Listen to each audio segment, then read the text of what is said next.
Less than 2 hours before kickoff, the prodigal son for Bergen Catholic football has returned, Jared Garantano.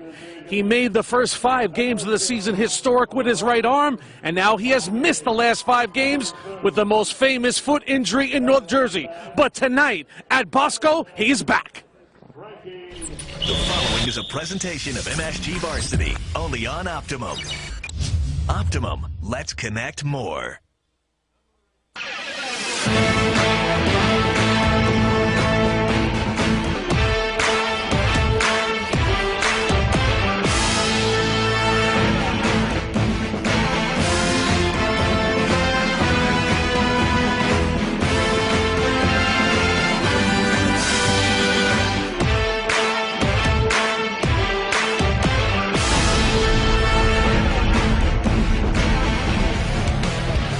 Well, there he is, Jared Garantano, and on this night in Ramsey, New Jersey, the Crusaders of Bergen Catholic on the road to face the Iron Men of Don Bosco. It is the final hurdle on the road to MetLife. Bosco, Bergen. And a look at Granitel Stadium right here on the campus of Don Bosco Prep as MSG Varsity is proud to present the New Jersey State High School Football Playoffs. Tonight, non-public A Group 4 semifinal. Our number 3 Crusaders of Bergen Catholic taking on our number 1 team, the Ironmen of Don Bosco Prep. Well, good to see everybody. Jimmy Cavallo, our entire MSG Varsity gang, and welcome to MSG Varsity's coverage of the 2015 New Jersey State High School Football Playoffs. The road to MetLife has one final stop. Alongside of the call, of course, is Mike Quick. And Mike, you're doing this for almost 3 decades. This is a game that sort of defines our careers. Bosco Bergen, the granddaddy of them all. We know St. Joe's is waiting. They only need an opponent. What a night here in Ramsey. Now, there's some theater here tonight. Just seconds before we went on the air, the public address announced the starting quarterback for Bergen Catholic. There was a pause. Jared Garantano, and the Bergen faithful up and cheering. So the worst-kept secret in northern New Jersey is out of the box. Mike, what we love about this game before we get to the players is it's Bosco Bergen.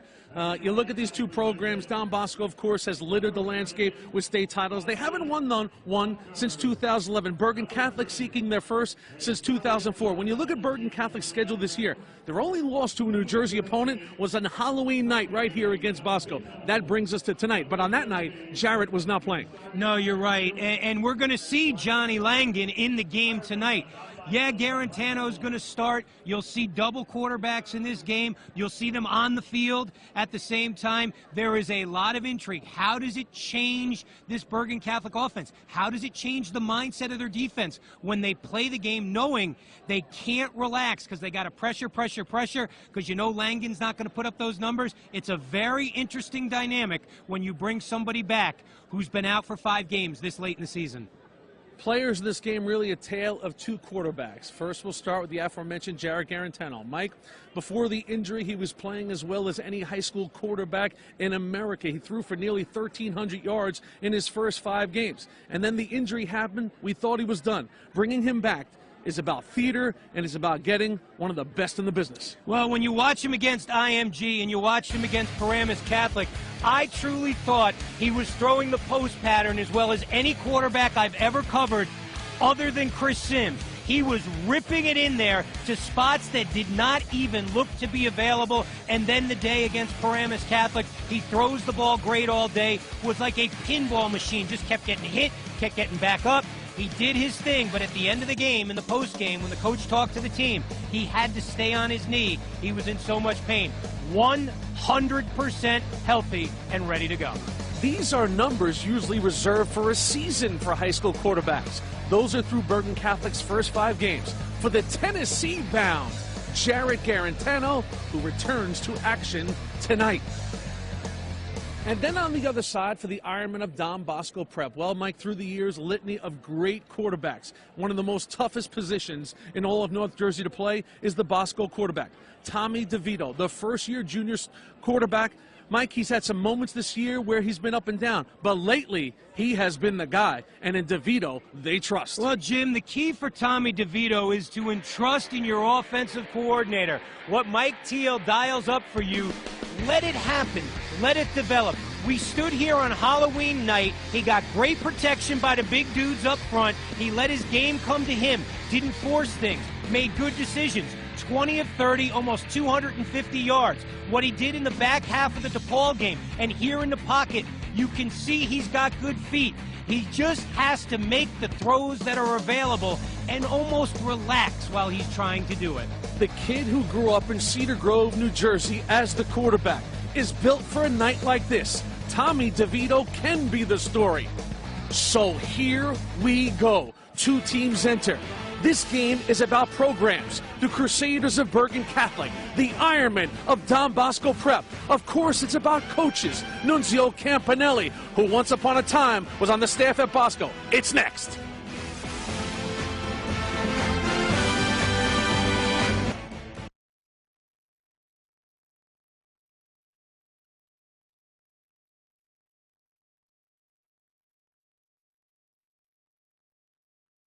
The champions, they rise to occasions like this. And if this don't light you up about going out there right now, playing in front of that crowd, in a hostile environment, to do what we do, play the game that we love, and have the opportunity that we have here tonight, something wrong with you. Watch all the New Jersey football playoff action on MSG Varsity with more than 10 state final games broadcast live from December 3rd through the 6th on msgvarsity.com and the MSG Varsity app.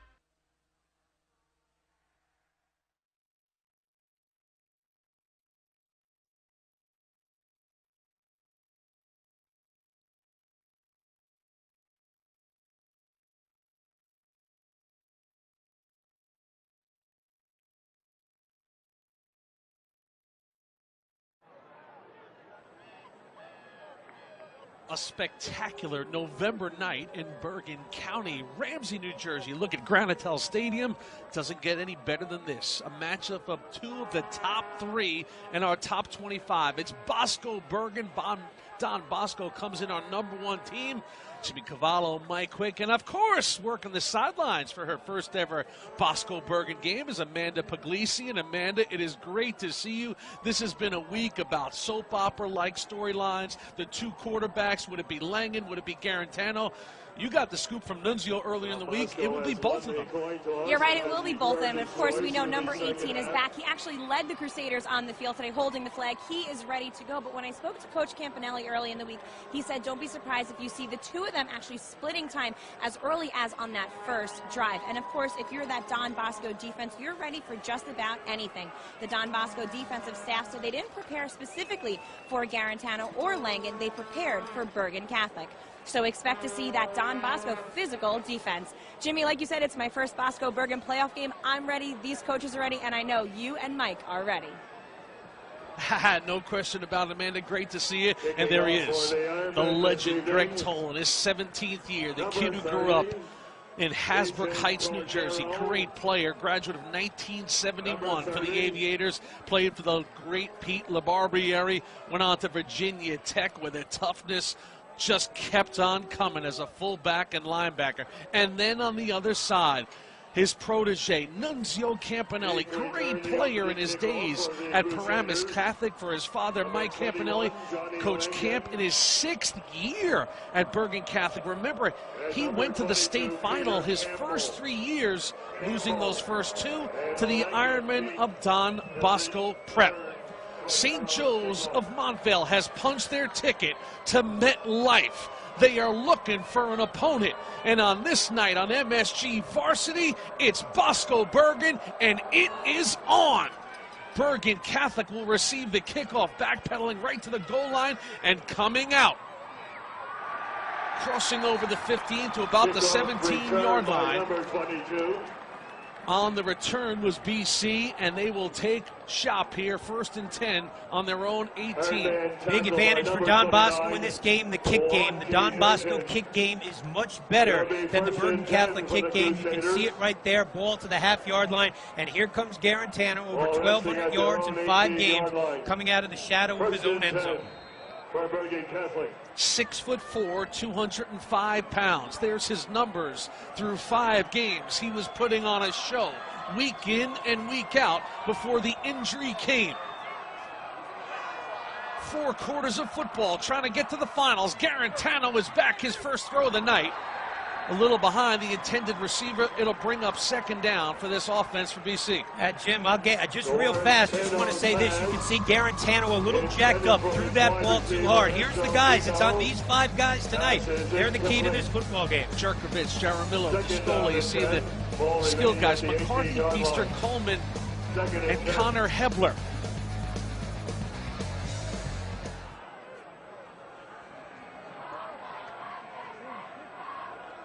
So now Garantano comes out to wide receiver. Here's the different look we'll see as Johnny Langen takes over. Langen now, a little quarterback power. Hey, you remember the first time they played this year when Langen was the quarterback? This Bosco defense did a good job against Johns. Run for over 300 yards this year, held them to 39. I think the key to this game, Jim, defensively, number 7, Marcus Valdez. Watch him. Valdez, Mac, Jonas, Cobb, and Simon up front. The linebackers, Conover, Tommy Joyce, and Gadaletta.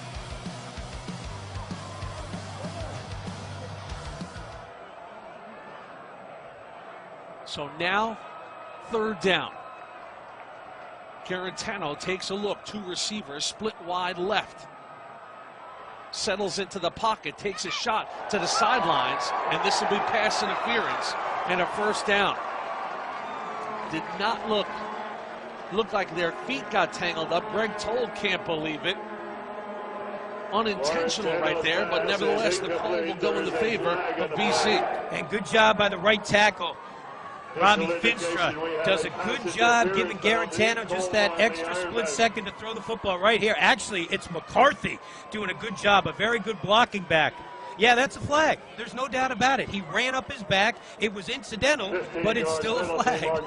Penalty goes against Haran Ransom, the junior.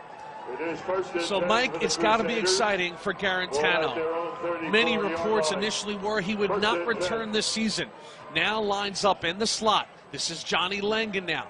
Now they'll switch back to Garantano as the Campanelli chess match continues. 1st and 10 for BC. Garantano on the quick out. Swings it out to Langen, but look at the tackle right there.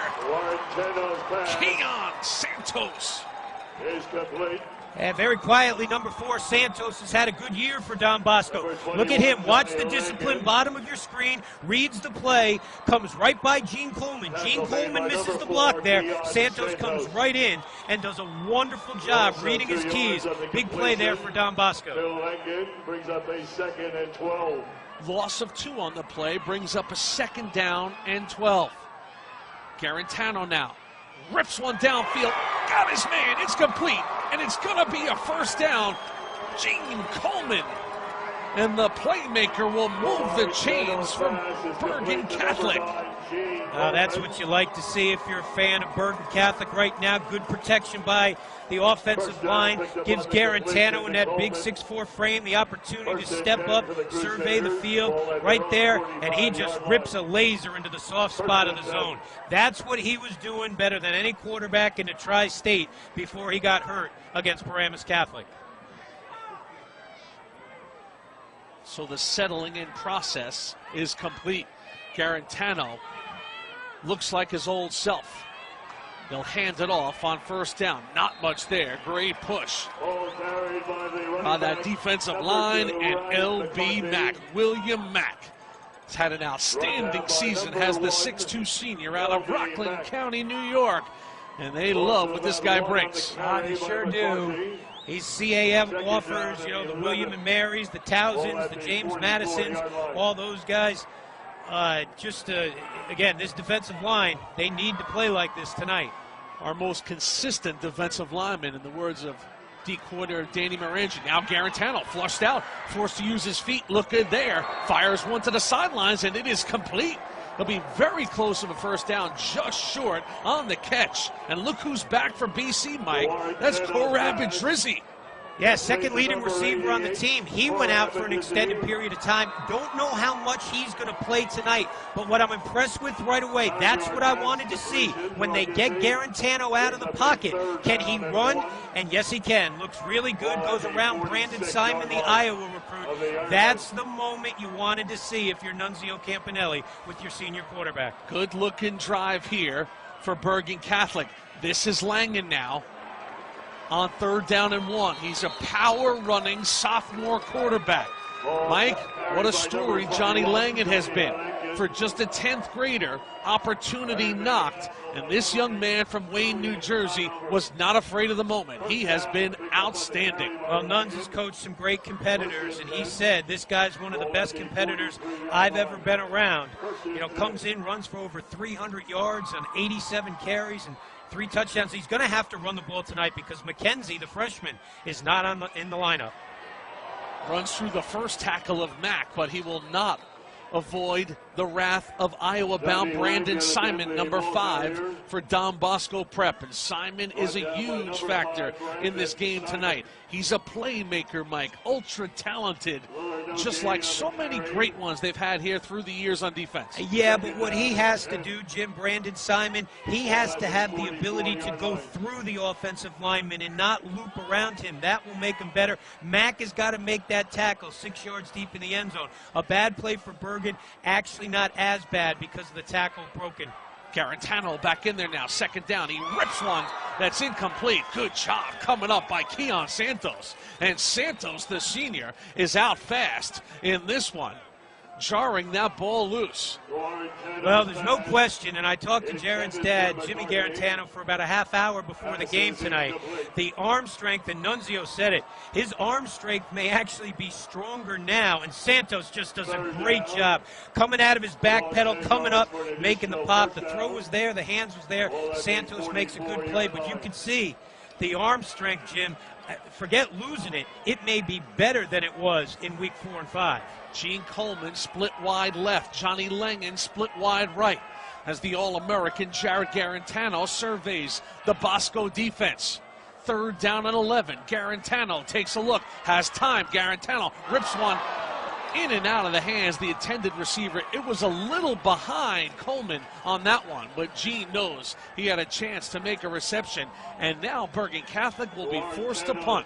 Good protection by the offensive line, gave him that horseshoe to throw in. I think you've seen 2 throws behind tonight, which tells me a little bit rusty in his decision-making, just holding the ball a tad too long. But hey, he hasn't been in the fire in 5 weeks.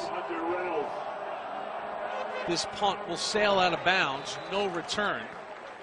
So we'll see where the spot is. This punt is out of bounds. Solid effort there. 1st and 10 for the Ironmen of Don Bosco. On the punt. It's Austin Shoot. So Shoot does a good job there, Mike. Look at that ball spotted inside the 10-yard line. No return. Well, last week, Tommy DeVito in the first half against Paul VI in a game they struggled early in that game and really into the 4th quarter. Had a couple of receivers early in the game, missed his throws. He's just got to come out relaxed and get into his rhythm. Tommy DeVito, his 2nd start of the year against Bergen Catholic, led him to victory on Halloween. Quickly slings one into the flats, into the hands of Johnny Bowen, but great pursuit on the defense there. That play is going nowhere. Jamel Johnson sniffed it out. This defense of Bergen Catholic has gotten better and better. Don Bosco's offense, Sapelia, Fornadil, Maietti, Friday, and Hennessy. Backer, Curcio, Reynolds, Bowen, and Singh are the skill guys. And, of course, Tommy DeVito. Pickup of maybe 1 on 1st down. 2nd down and 9 now for Don Bosco. Off a little delayed handoff. Here's Backer. Not much there. Great pursuit by the big boys up front. Outstanding job that time by Javon Dunmore, the senior. One of the guys who really is an athletic playmaker on this defense. Sally Boy Morrow, Joe Cruz, and Frankie Feaster. Wonderful front three. Idrizzi, Di Lorenzi, Dunmore, and Ruffalo. The linebackers Johnson, Ty Palmer, and Manny Appiah. We'll see if Manny Appiah is in the lineup tonight. He was questionable. Frankie Feaster, arguably one of New Jersey's defensive MVPs this year. He does so much. DeVito now throwing situation from his end zone. DeVito rips one to the outside, intended for Bowen. Incomplete. And Don Bosco will pick up only 1 yard on their first series, and they will have to punt from their own end zone. Check that. They lost yards there. So they'll lose 3 yards. It'll be 4th down and about 13. And this is not where the old Bull coach wanted to see Ethan Cordero punting from. Bergen with 10 guys up. Here's Cordero. Gets it off. Ball will settle in at the 41. Gene Coleman spinning through the first couple tackles. He'll be dragged down, and look at the field position for Bergen Catholic and the Crusaders. They are at the Bosco 33. Good job by Coleman to come up and catch that one. So the first part of this game where you start to see a little ebb and flow field position. The punt from Bergen puts Bosco inside their 10. They go backwards on 3 plays, and now Garantano and company will go to work on the short side of the field, and that's got to make that guy. The play sheet becomes a lot bigger when you're on the short side of the field when you get the ball on possession. Here's Garantano. The feature back is Ryan McCarthy. 4 receivers in the package. 1st and 10 for BC. Garantano takes the under route, completes at the 28-yard line. They'll pick up a few yards on the play. Again, good tackle that time by Santos. And the play works, again, because of protection first. But that time, Jared didn't try to throw the 98-mile-per-hour fastball. Took a little something. Watch this right here. And Vito, that's it. You get the protection, you see the alley to throw to, and you don't have to throw it 100 miles an hour. That's a good job. What you're seeing now, he is beginning to settle in to this football game. 2nd down for Garantano. Here's McCarthy on a little give. Dances to the outside, and Ryan McCarthy still on his feet. He'll have the 1st down as he's inside the 25 to about the 23. Ryan McCarthy, quality high school running back, number 2 for the Crusaders. Yeah, did a good job last week against Seton Hall Prep. Didn't get a lot of carries when they played up here on Halloween night. That's when McKenzie went over 100 yards and for 2 touchdowns. Good job right there. Couldn't catch the number, but here, who we have there? 58, making a big play. Maybe I got that number wrong. These Bergen jerseys, I say it all the time, they got to get some new apparel. 1st and 10 now. On the keeper now, straight up the gut is Langen. All carried by the quarterback, Johnny Langen. So the mixing and matching is on for Eric Jaconis, the stoutly built junior, and Marcus Valdez. This Bergen Catholic offense will keep you honest, and they will keep you guessing. Now it's Garantano on 2nd down and about 8. Trips right for the Crusaders. Gene Coleman all by himself to the left. Jarrett back to pass once again. It's a screen, well designed. This has got big opportunity. Gene, the playmaking machine. Coleman goes into the end zone. It is a touchdown for the Crusaders of Bergen Catholic. BC sold the screen, and Don Bosco's defense bought it. Yeah, that screen was so good you could put it on eBay. I mean, that thing just had sale written all over it. And I want you to watch the center, number 50, Matt Descola. After the snap, after the extra point, watch Descola get out. He's one of the lead blockers. Jim, you said it. They sold it to perfection. Extra point is no good. So Bosco gets a piece of Carney's extra point. And mark that one down, Mike. So BC will only come away with a 6 on that one as the freshman kicker, Mike Carney. Well, here's why it works. They just let a jailhouse rush come in, and look at Descola out there. Who else do you have out there? Frank Jerkovich out there? I think so. Let's see, who's got some personal protectors? Yeah, there's C. Descola. He's out there. folks, I apologize. I really have trouble reading their numbers. Well, up close and personal, when you get a nice shot like that from the MSG varsity guys, you can tell that's a number 9. Yeah, but let's just say this. 3 of those big offensive linemen did a good job getting out there. I don't know which ones they were, but they were out there doing their thing. And Gene Coleman, Mike, he has a way of making big plays in a big spot. He didn't even want to say hello to you the other day in the meeting. He kind of shied away. He said, come on up. Gave us the pass-through. We were like, Gene. He was like, oh, baby, I didn't know it was you guys. I thought it was a high-profile meeting. It was not. So now off the kickoff, Don Bosco will bring it out to the 28-yard line. On the return there is Kevin Brennan, 27. And that's relevant for Don Bosco to get 2-7 back on the defensive side of the ball. So now Tommy DeVito, a little breathing room. And I think we'll see 2-7 on the offensive side of the ball pretty quick, too, if the indication of the first 3 plays is the way things are going to go for Don Bosco. So Don Bosco's inability to move the chains on their first series hurts them. BC working with a short field, cashes in. They lead 6-0. So now Tommy DeVito. On first down, little play action. DeVito looking for a screen of his own off the fingertips of Malik Backer, and it'll bring up 2nd down. Yeah, very good discipline by that BC defensive line. They smelt that coming right away. Unlike Bosco, when they all came.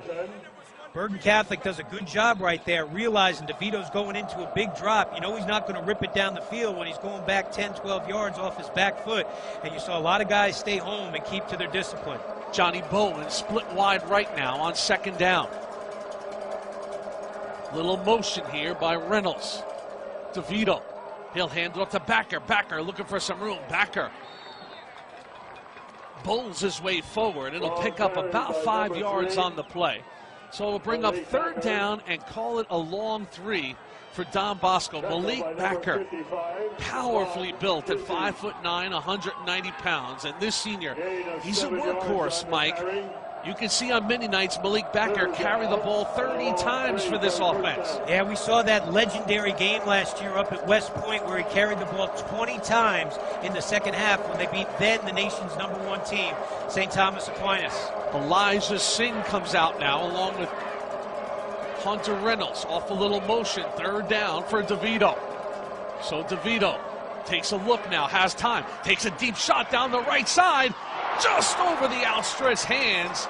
He was looking for Ray Conley.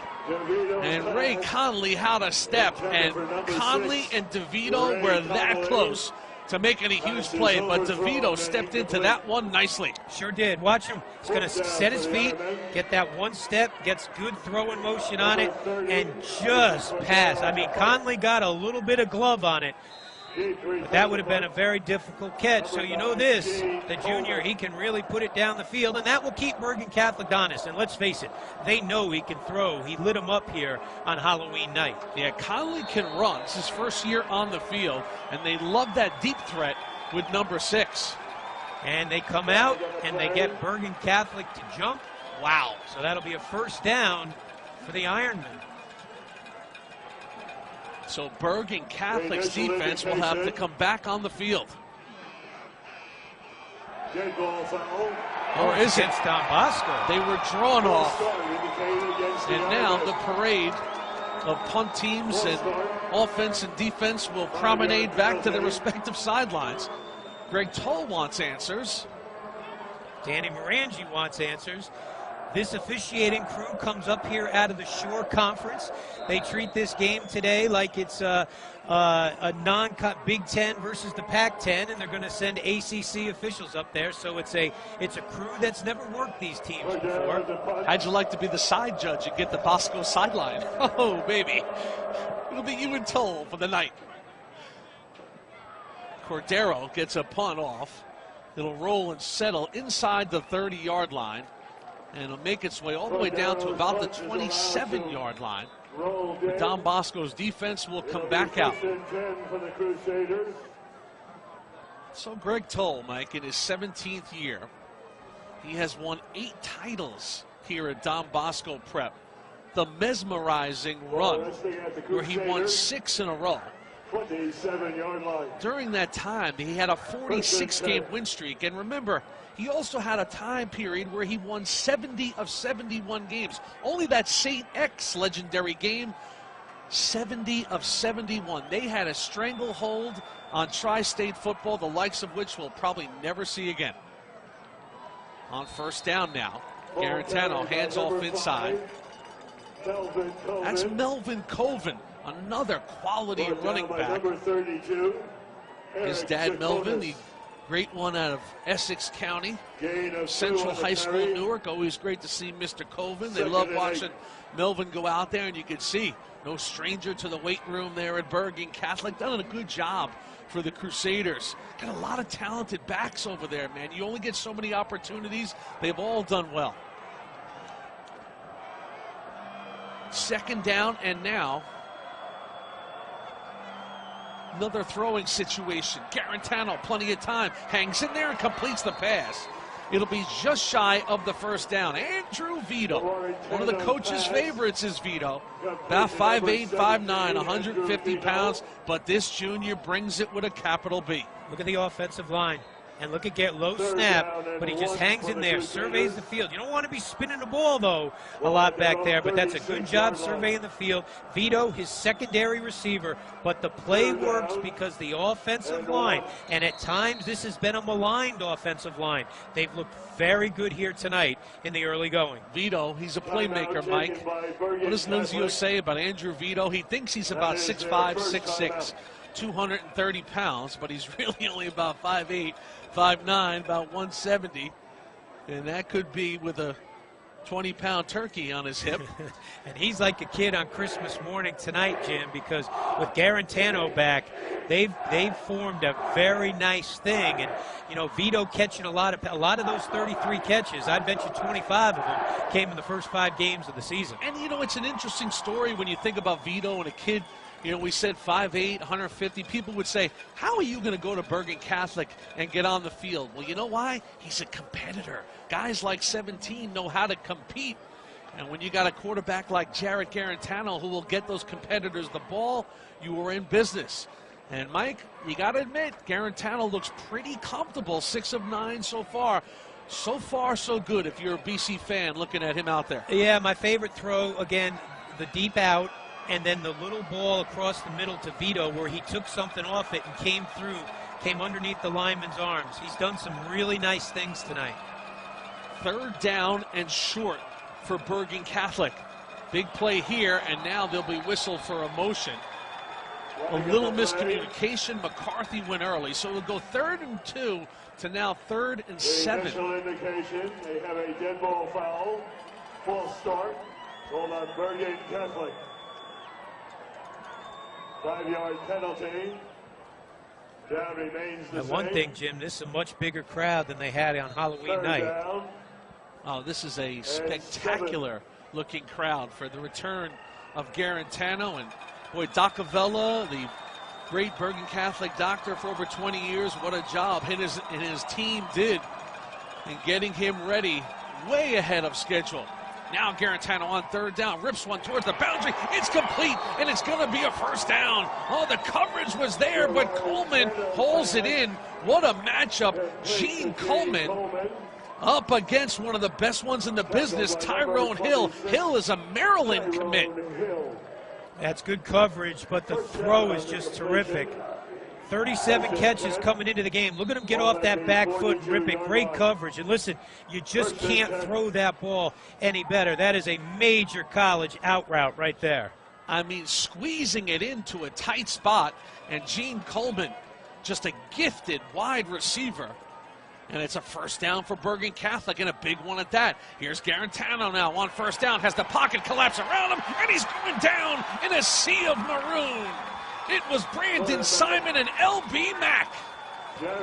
Well, again, one thing's quarterbacks, and that's a good job by the officiating crew, because you know what? You're on the field to make a play and just get back. Great job by this officiating crew, but you get the pressure. Valdez comes up the middle. Mack finishes it off, but I talked about it, Jim. I said it all week in my pick segment. I thought number 7, Marcus Valdez, had to have a big game tonight for Don Bosco to be successful if Garantano was going to play. And Marcus Valdez, who missed 2 games with an ankle, is back. And Valdez, just a great run stopper, big football motor for number 7. So now this is where they want to put Bergen Catholic. Long yardage situation, 2nd down and long. Garantano got a man wide open, and Gene Coleman was thinking about daylight before he caught the ball. And how rare is that? Coleman makes the spectacular catches with defenders all over him and misses that one with nobody around. Watch what happens at the end of the play. He feels Kevin Brennan coming down from his safety spot, and at the last second, he takes his eye off the pass. He looks for 27 coming downhill. That's why he didn't make the play right there. Don Bosco catches a major break. Hal was number 9 all alone. So now it's 3rd down and a bundle. Under 1 minute left here in the first quarter. Garantano back to pass. Plenty of time to look. Now Garantano got another man wide open. And Drizzy's got the first down. Bergen Catholic with some clutch 3rd down plays. That was 3rd and 20. And Korab and Drizzy found himself with all kinds of daylight against this Bosco defense. Hey, why can the tight end get down the field this far? Watch 66. Watch Jerkovich right there. I mean, he does a wonderful job getting Mack up the field, and that's why Garantano had time to find a Drizzy. That's a great job by Big Frank Jerkovich, the senior, 6'2", 285, 2-year starter. You can't dial it up any better from the left tackle spot on that play. So Bergen Catholic has the momentum here as the first quarter is coming to an end. Garantano again can survey the field, takes a shot, he's got Gene, the playmaking machine. It's a touchdown for the Crusaders. They've done it again. Garantano to Coleman, and the dynamic duo is back again.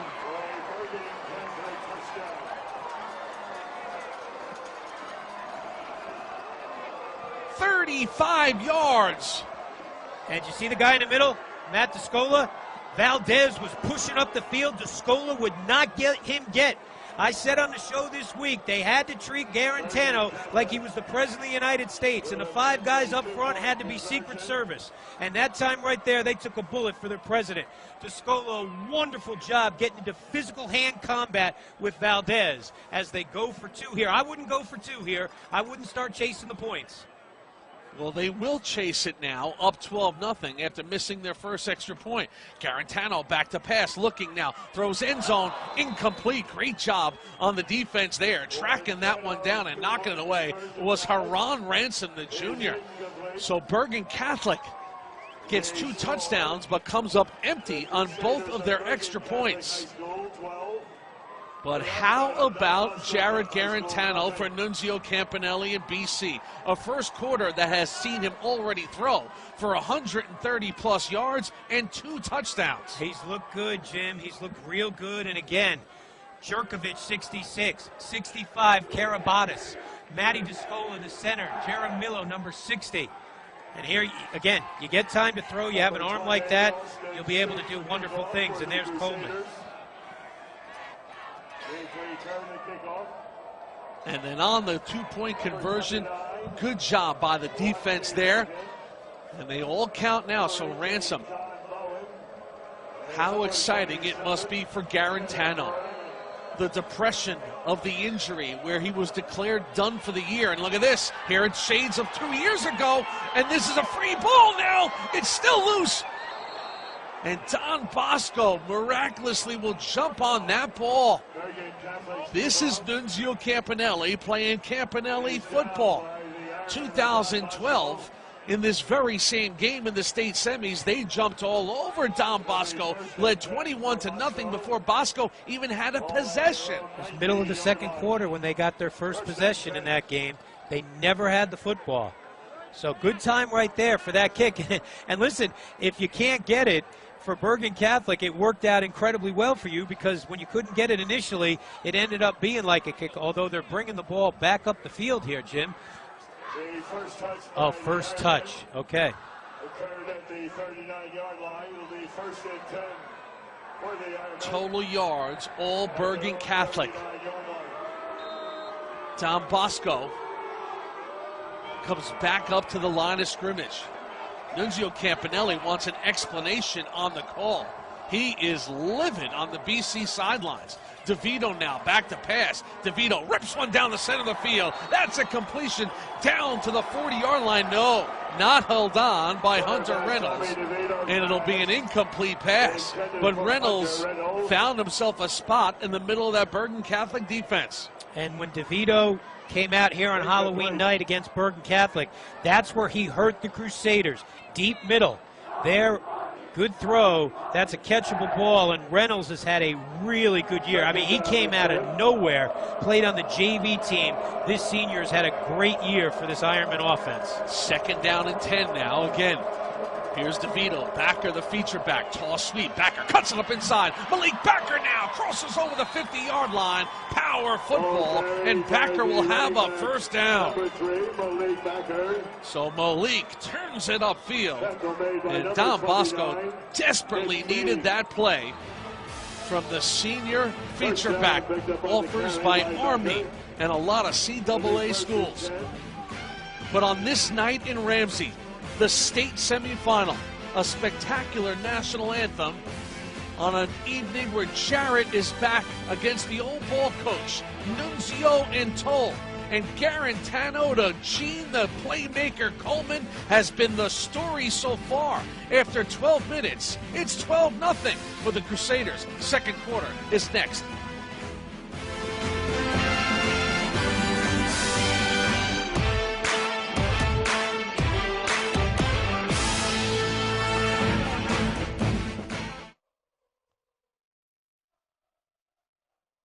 Great ones, the champions, they rise to occasions like this.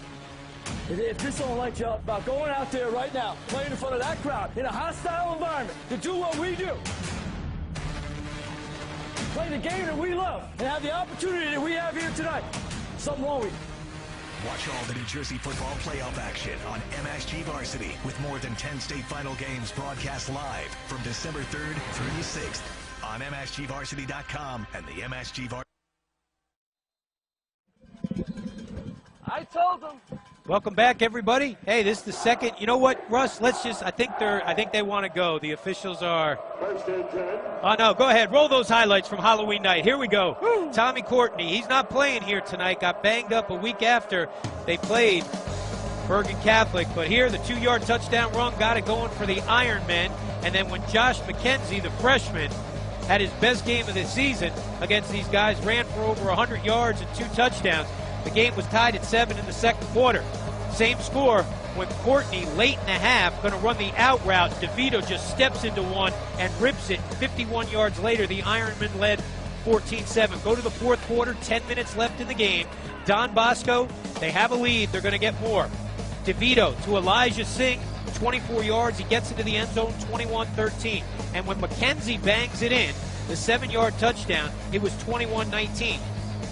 They go for 2, they don't get it. The final play of the game, Tommy Joyce going to come up and get Johnny Langan. And Bergen Catholic falls that day, 24-19. Bergen Catholic's only loss in the state of New Jersey. Their other 2 losses, St. Edwards of Ohio and IMG out of Florida. But now they lead by 2 scores here as we go to the second quarter.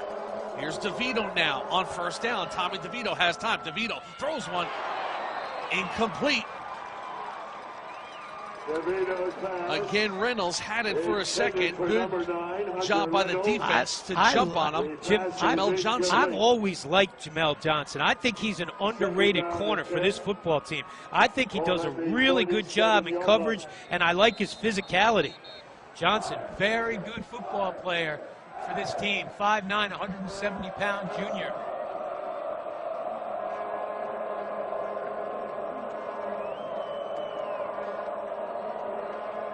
Mike, you saw in those highlights from Halloween night, Tommy Courtney the ultra-talented sophomore with 2 touchdowns. A week later, on the road at DePaul, his season would come to an end, tearing his ACL.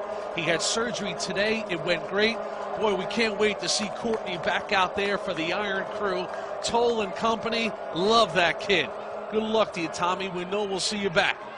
Now on second down to the right side, turning the corner there. Good-looking play here by Keith Aiken. Aiken stepped out of bounds, but Aiken, the junior, got a step there. Another positive play for this Bosco offense. Now, that might be the second biggest play Aiken's made this year for Don Bosco. The first one, kickoff return against Rummel. They bring it all the way back. Kevin Brennan makes the tackle, and then on third down, Aiken steps in front, gets the interception, and that changed the complexion of that game early on when Aiken comes up with the interception. So Don Bosco now with their best drive of the game. 1st and 10 from the BC 32-yard line. The junior QB takes a look. He's under center. Here's DeVito now, straight drop back. DeVito takes a shot down the left side, looking for Aiken. He's got it. Keith into the end zone. It is a touchdown for Don Bosco.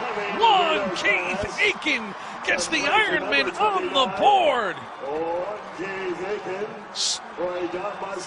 Wonderfully thrown football that time by Tommy DeVito. Took a little something off and dropped it right into the hands of number 29. Watch the left side of this line. 73 making a big block. Sepalia, the left tackle, does a wonderful job. Again, playing that position. It's about that extra half second. Sepalia does it right there. Ethan Cordero, Bigfoot Cordero, splits the uprights, and Don Bosco has struck. They challenged Sepalia the last couple weeks here. They want him to play at another level. He did right there, and all of a sudden, we have a football game once again. So watch the line play here. You know, when you play this big boy football division, it all starts up front. And these guys, this is guerrilla warfare down there. I mean, these guys are just getting after it. And look at the throw by DeVito, and that's what Mike Teal told us. He said if he just relaxes and does what he's supposed to do, he can be a really good quarterback. And Keith Aiken, the junior first-year starter. Speed, athleticism. This young man earned his way onto the field with his versatility. You mentioned the goal line pick versus Rummel. And he makes back-to-back plays there for Don Bosco's offense. And all of a sudden, things feel a whole lot better for the Ironmen as they are on the board and trail by only 5. So now Ethan Cordero. A lot of range in this senior kicker. He's had a big year with that big right foot. Cordero gets into this one.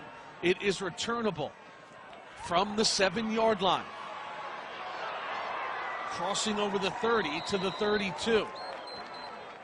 Good looking return there. Kickoff return by number 22, Samuel Darrell III.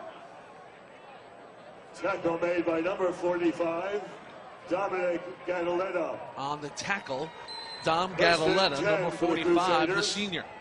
At their own 32-yard line. So here's the Bergen Catholic offense. Just underway, second quarter. Live images on msg-varsity.com. Jimmy Cavallo, Mike Quick, Amanda Puglisi, our entire MSG Varsity gang.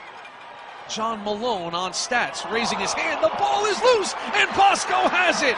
First turnover of the night into the hands of the Maryland-bound Tyrone Hill, and Bosco gets the ball back again as the momentum has shifted in Ramsey. It's hard to get compliments out of these Bosco coaches when we meet with them about kids, but right there, Coach Toll had wonderful things to say, how much Tyrone Hill has improved as a football player. There he makes Valdez the miss, and who got that? Somebody took their left hand and punched it in there. Russ, if you can get that off the slash camera, we could probably tell, because Hill gets the recovery, but somebody punches it. It's one of those Don Bosco linebackers, maybe Kevin Brennan coming down from his 45 with the Gadaletta. Tommy Gadaletta, who made the tackle on the kickoff, now on first down. Another ball that's not handled. So DeVito has had a few hit the turf here. It'll bring up 2nd down and 10. So our first turnover of the game. Good pursuit of the football that time by Javon Dunmore. You look into the eyes of Dunmore, he's ready to go. He's always ready to go. Made that big play against St. Joe's when St. Joe's ran the naked boot out of the end zone, the game they won in overtime, when he made that big play on Nick Patty, the sophomore quarterback. Reynolds in motion. Here's DeVito on 2nd down and 10. It'll be Backer on the little give. Backer hits the hole. Malik Backer turns upfield. Big pickup here. Call it 7 or 8 yards. And it'll bring up 3rd down and a very manageable 3 yards for Don Bosco. West Point would love to have Mr. Backer, and you can see the hesitation move there, Jim. You know, sometimes I say crazy things when you can run east and west, but you're going north and south at the same time.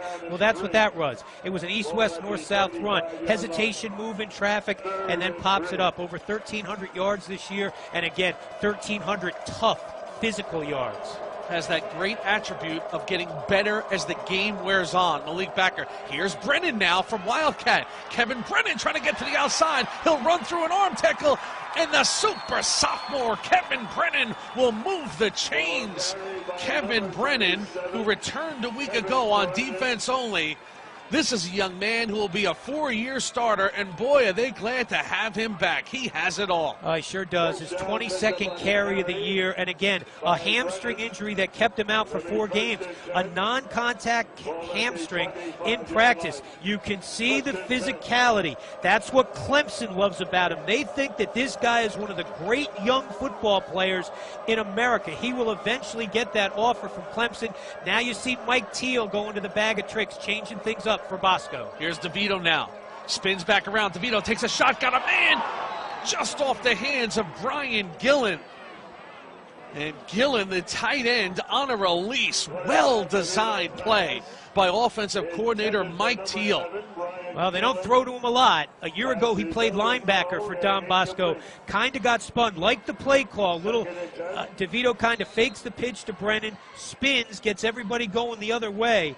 And unfortunately for Brian Gillen, he got spun around a little bit as well. Again, he's more of a tackle playing tight end because they like how physical he is. 2nd down and 10 now. Reynolds with a little motion. DeVito under center. Toss sweep to Backer. Backer with a head of steam. Malik Backer runs through another tackle inside the 20, and Backer close to a 1st down. Malik Backer, powerfully built at 190 pounds. This is a veteran back, Mike. He's been through the wars for Don Bosco. He's got his eye on the prize. And, Jim, you said it before, and the coaches will tell you at Don Bosco all the time, what makes a back great, the more he gets the ball, the better he gets. Didn't give him the ball a lot early in the game. When this guy gets it going, watch out. He's like that 777 train with Denzel. You know, you just can't slow that thing down. 3rd and 2 now. Power football. Backer now to the right side. Backer will have a 1st down.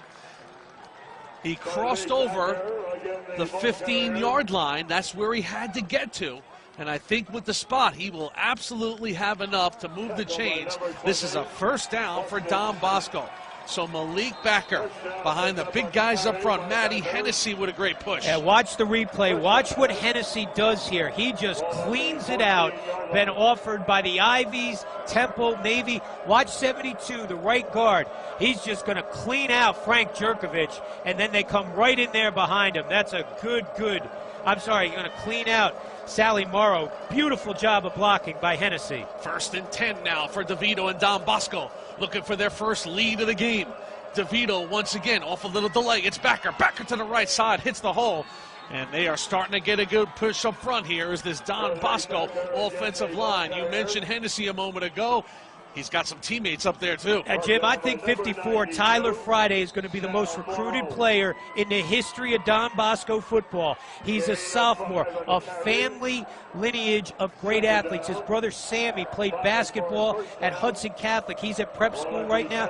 Jim, he came into our meeting the other day as nice a young man as I've ever met. An unbelievable handshake and eye contact. I'm telling you, bud, they've had big-time guys here. He's going to be the highest recruited player ever. 2nd down and 5, off a little motion now. DeVito and Don Bosco percolating. Toss sweep to Backer. Backer takes a huge hip hop at about the 8-yard line. He was going nowhere on the hit right there. Forget about it. Nicky Ty came with some fury.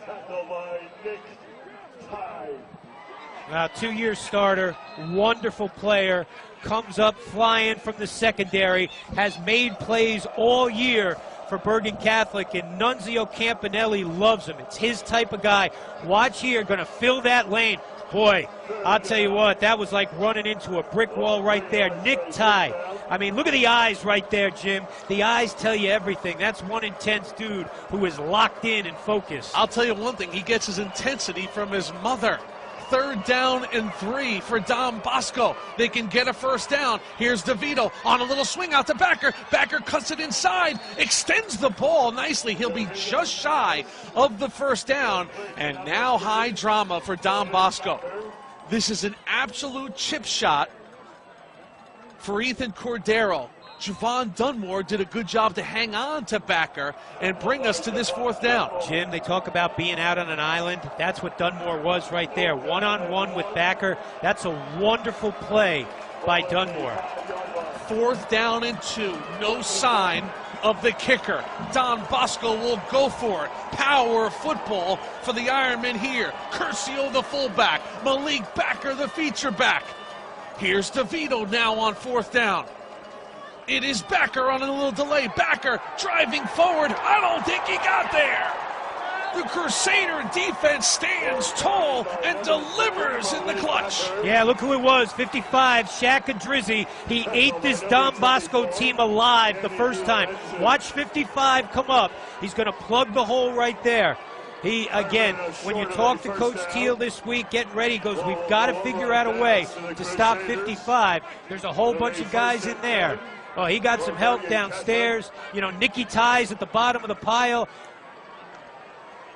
There's a whole bunch. Weingarten's down. You know what? That's just a team tackle with guys who are just feeding for that football. So that's a wonderful job of playing defense for Bergen Catholic. Mike, we criticized Bergen Catholic after IMG put up 59, but this defense has really become part of the story in the last month and a half of the season. I mean, they're only giving up on average of 10, 12 points a game now, and they've really complemented this offense as McCarthy carries it on 1st down. Gutsy call there by Coach Toll. You're in a 5-point game. It's a 4th and 2. That's a long way to go on 4th down. Love the call.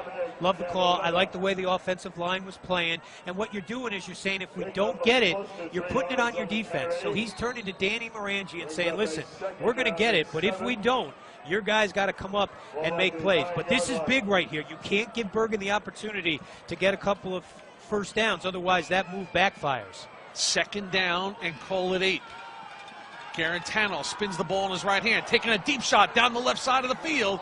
Incomplete blanket coverage. That time on the coverage was, of course, Tyrone Hill. Tough guy to get a beat on. Speed, athleticism, great size at 6'2", 190. Oh, the Terps of Maryland are getting a rock-solid Jersey boy. They sure are. I saw his parents before the game. They were so excited for this game. And I told him, listen, Coach Toll doesn't say a lot of nice things about his guys when we meet with him because he doesn't say that until the end of the year. I said, he said some really nice things about your boys. Mr. and Mrs. Hill, really, really nice people. He's had a great year, 2 years on the field. At the next level, prototypical safety. Big 3rd down now for Garantano and company. Trying to run that screen again. No chance because Valdez sniffed it out like a bloodhound. Marcus Valdez and the junior thumper will bring the punt team on the field for Bergen Catholic.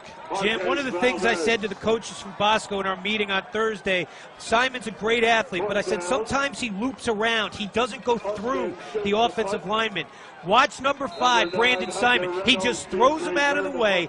Garantano sees that. He's got to put the ball up a little higher than he wanted to, and then Valdez comes backside. Valdez gets the tackle. Simon, by being strong and tough, he gets the assist.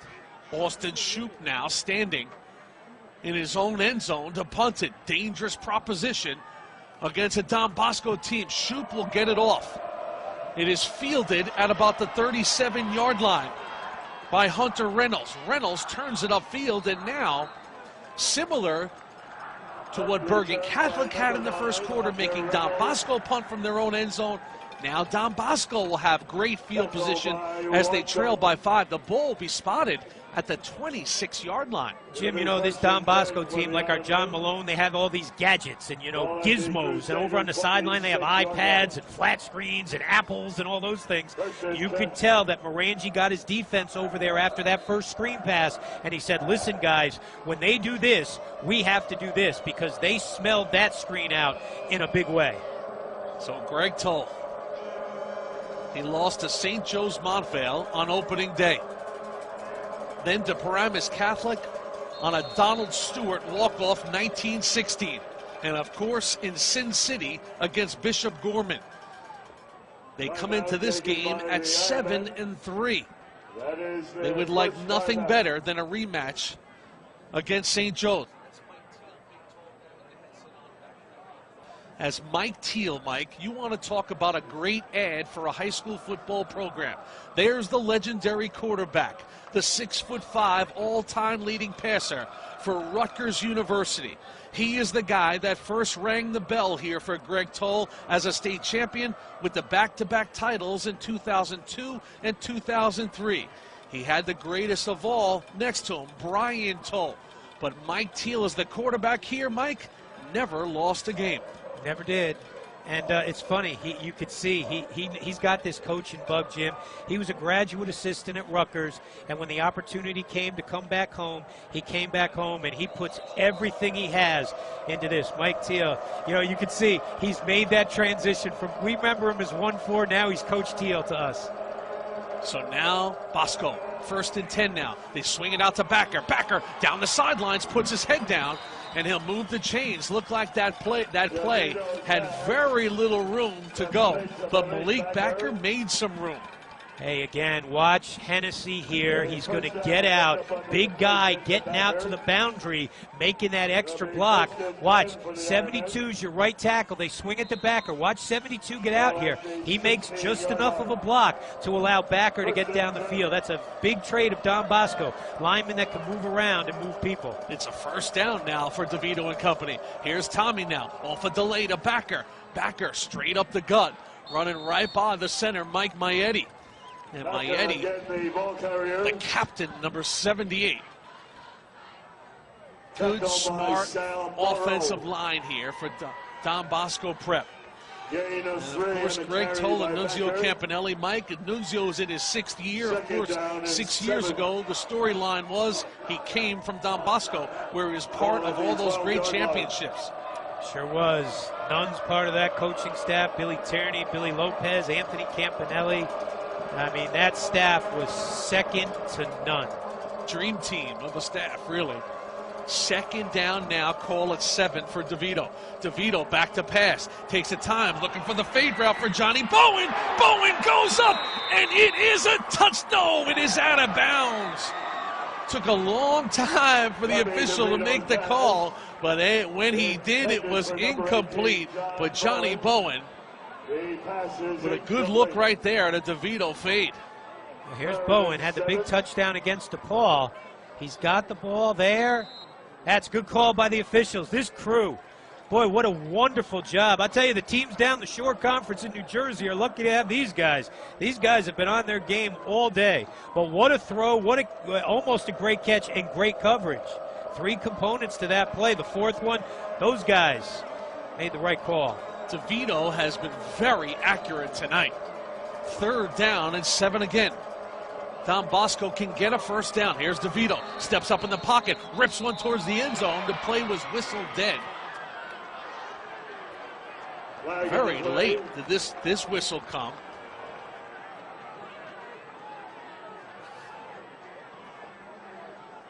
Dead ball foul. Illegal motion will go against Bosco. So now the ball will come out to the 18-yard line. Mike, I will say this. Greg Toll Third down. has a quarterback with a very confident look about him right now. Tommy DeVito is stepping into his throws, and it's almost as if DeVito is saying, let's throw it. Well, and because his left tackle, Sapalia, is having a war with Frankie Feaster right now, and he's feeling confident that his left tackle is going to protect him. Third down and long. They're in field goal range for Cordero. Here's DeVito. Rips one down to see. Intercepted! Spectacular going up to get it. And on the pick right there, number 55, Shipron Adrizzi. So DeVito tempted fate, and Ship made him pay. Number 5, Shipron Adrizzi. Well, he heard him the first time, no doubt about it. This is a linebacker getting into a great drop and showing great athletic ability right there. No interceptions on the season. That's his first interception. Had deflected 2 passes in the year, but how about that, Jim? You talk about getting into a drop and getting into the part of the zone where that ball was going. And again, Mike Teal, when I said, what's the key? He goes, we got to figure out a way to get 55 off his game because he really hurt us last time. So now first down for Garantano and company. That's Langan there on the power quarterback run. But Mike, a little game within the game here now as the second quarter winds down. That's twice Don Bosco inside the red zone deep comes away with 0 points. Second down and 8. Second down now, picks up 8 on the play. And then Langan sprints out to the flats now. This ball is not handled, incomplete. Bosco put good pressure on the quarterback there, intended for McCarthy. So it'll bring up third down. A little surprised Linds didn't go back to Langan there on second down, but now it'll bring up third down and 2. They'll send the play in with Korab Adrizzi. And of course, his brother Shipron just made the play a moment ago. Nunzio Campanelli. His nickname is Shaq, right? It reminds me of Ship. I always call him Shaq. Well, I'm going to go with Ship. His name is Shipron. Ship makes better sense. Oh, finally, Mike, your ship has come in. Third down and short now for Bergen Catholic. Pivotal play here towards the end of this second quarter. And they will get a sack again on Garantano. Again, pressure. Pressure up the middle. And then LB. Why do they call him LB, Jim? It used to be Little Bill because his daddy is what, 6'7", 310 pounds. And that's Big Bill. That's BB. But here you go. Again, good push up the middle. There's Valdez. Jim, it all starts because Garantano has number 7 coming right at him. Nowhere to go. Mac backside. Marcus Valdez from in this second quarter has been a different type of cat. He's changed the rhythm to what Bergen Catholic can do offensively. Austin Shoup now again will punt from his end zone. Mike, when Langan picked up 8 on first down, you were thinking they were in business to move the chains, but not the case. Don Bosco's defense bears down, and now we'll have a timeout on the field. Who called that timeout, Don Bosco? That is Bergen Catholic took the timeout. So Nunzio Campanelli. Okay. First 3 years, Nunzio Campanelli lost in the state final. Those first 2 to Don Bosco in 2010, 37-27. Then it was 42-14 the year after that. And then, of course, the one they'd love to have back when Paramus Catholic, Bergen Catholic, Johnny Germano went into the end zone with under 2 minutes left in the game at MetLife. But Steve Shanley had other plans, and Paramus Catholic was a state champion. Short kick here, but it'll get a good bounce for Bergen Catholic, and they'll take it. Look at this. This will actually roll into Bosco territory. So good job by the Shoup, Austin Shoup. By Bergen Catholic. What a time of year it is on MSG Varsity wall-to-wall playoff. The New Jersey State High School Football Playoffs. You can see what we'll be doing on Championship Weekend. We'll be live December 3rd through the 6th at MetLife, Kane, and Rutgers. Live broadcast all over MSGVarsity.com, or you can be on the go with the MSG Varsity app. And, of course, every Monday night, the quick hits recap of New Jersey public and non-public, all right here on MSG Varsity. So back out. It is DeVito on first down now. Now DeVito, look out here, being chased from behind. He'll be tackled out of bounds after a short pickup. Good job by the secondary of Bergen Catholic. They gave DeVito nothing to look at. Dunmore does a great job. DeVito maybe for a split second thought he could pull up and get a throw, but he realized Dunmore was just coming downhill. And the positive for Don Bosco there is he gets out of bounds after the 2-yard pickup. So you save your timeouts, because you know this. We saw this in the preseason. Mike Teal's going to take chances. We saw it at the end of the half against Bergen the first time on the touchdown to Tommy Courtney. So now second down and 8. In motion is Runnels. Tommy D. Here's Tommy. Got time. Goes the under route. This ball is tipped and now incomplete. Elijah Singh had it for a moment, but he took a lick. Dunmore is putting his DNA all over this field for Bergen Catholic. 63 tackles on the year, and look at him just come up. 2 plays in a row. Johnny, you keeping tackle stats there, Malone? What's he got? How many tackles does Dunmore have? At least 5, right?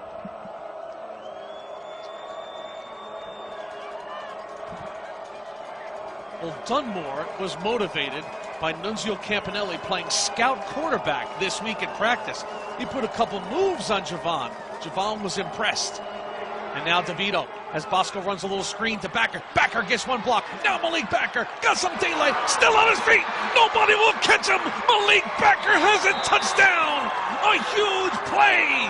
A backbreaker by the Backer. Malik Backer took a screen pass, waited for his blockers to set up, and turns it into a touchdown. And Don Bosco has their first lead in the state semifinal. Jim, you said it. He waited for his blockers to get out there, got a little bit of an escort, and then did a lot on his own as well. Caught the ball, didn't accelerate over the top right away, and then navigated his way down the sideline. Cordero in for the extra point. Ethan drills it through the uprights, and Don Bosco now has a 2-point lead. 14 unanswered points by the Ironmen after BC jumped out. And Mike, you're thinking first down, but Malik Backer gives you a whole lot more. A great job by DeVito, lets it develop. Who's that? Hennessy out there making a block. You've got Friday down there. There's the key block. Tyler Friday, the sophomore, takes down 2 Crusaders. That allows Backer to tiptoe down the sideline. Take this look right here. That's Sapalia. Here's Friday right there. Boom, boom. He gets Appia, and that just cleared the way for Malik Backer. Look at the athleticism of those big linemen from Don Bosco getting down the field. Friday makes that block 20 yards down the field. That's why when you talk about this kid, Jim, his athleticism is scary good. Scary good. Tyler Friday and the blockers make Coach Toll a little more at ease here as they'll try and keep Bergen off the board for the next minute and 10 seconds and take this lead into the locker room. Jim, I don't think anybody will argue with the point if you say Tyler Friday is the best athlete on this Don Bosco football team. Wow. Already has offers from Michigan and Rutgers. The 6'3", 250-pound sophomore. Now off the kickoff. Ball's bobbled for a second. And Bergen Catholic just wants to get out alive on that kickoff. Not handling it cleanly that time was Sammy Darrell III. Ball actually was up on the top of his helmet for a second. It was like an optical illusion. Watch this ball. Watch this. Good thing for SD3 that he picked that football up. That could be disastrous. Well, the momentum has swung to the home side, but still a lot of time left in this game. Let's see how aggressive Bergen Catholic is now with the football. The quarterback is in trouble, backpedaling, and he's going to be sacked at the 1-yard line. L.B. Mack takes Garantano down, and it's a huge loss on the play. And for William Mack, he is getting off in a big way in this second quarter. Well, right here makes a good move, but now chuck it. There's nowhere to go. Just kind of throw that ball down the field, get it down so it doesn't get intercepted, because now you put yourself in a very difficult spot. Now, if I'm not mistaken, that was Bosco's last timeout. They have one more timeout left. L.B. Mack, the 2-year starter, already offers by Delaware, New Hampshire, JMU. He's been their most consistent lineman. The young man who grew up in Spring Valley, New York. He leads the team in sacks, so you'll add another one there. Mike, we saw his coming out party. It was a year ago at West Point against St. Thomas Aquinas out of Florida. He was awesome as a junior. All over the field, made the big interception that day up at Mikey Stadium. You know, Jim, we stood in the gym and we watched their walkthrough tonight. You know, just shorts and T-shirts. I think DeVito was wearing pajama bottoms, and team had a focus. You know, they were locked in, but you could tell they weren't nervous. They were just locked in, and Mack looked good through the walkthrough. So now Bergen Catholic deep inside their own territory. They'll snap it again. Bosco will use another timeout. Will bring up 3rd down now. So it's a little time management. That one to Langen. 35 seconds. And here's the thing. If they just run a simple dive and get tackled right away, the ball will be spotted where they're going to have to punt the football. If they can get something out where they move around, maybe you could get it to where it's spotted at under 25 seconds. But if they run a simple dive, that ball will be spotted before the 25-second. They'll wind that thing, and they're going to have to punt the football. And you know this. At that point, Don Bosco, they won't even put a guy back. They will send 11 guys hoping for that block safety, block touchdown. And special teams for Coach Toll. It started in his years at Saddlebrook, where he took Saddlebrook to the finals and lost. Then he moved on to Riverdale, Mike, where he won 2 titles at the small school Riverdale. From there, he became the leader of the Comets of Hackensack, where he won a legendary 5 straight state championships. And then the day came where the call would come from Don Bosco, 1999, his first year here. Now on 3rd down. Long way to go for a 1st down. And I think he might have used enough time on that run, Mike, where it's not going to matter, because by the time the ball is spotted, it'll be under 25 seconds. And that should be enough for the first half to run out. That is one of the moments, Jim, in this game when you look back, that could be huge if Bergen Catholic ekes out a win, because that ate enough clock where there was no time to spot it, where they'd have to punt the football. Big, big play. One of those things that doesn't show up in a box score. It is the state semifinal. Nunzio's boys own the first quarter. Toll's team own the second quarter. Translation: after 24 minutes of high-caliber high school football in Ramsey, New Jersey, really nothing has been decided. Juan Keith Aiken got the Iron Crew on the board. Marcus Valdez and the defense took over, but BC can play some defense too. Ship Idrizzi. But on this one, Malik Backer into the end zone, 49 yards. Bosco has a lead, and halftime is next on MSG Varsity.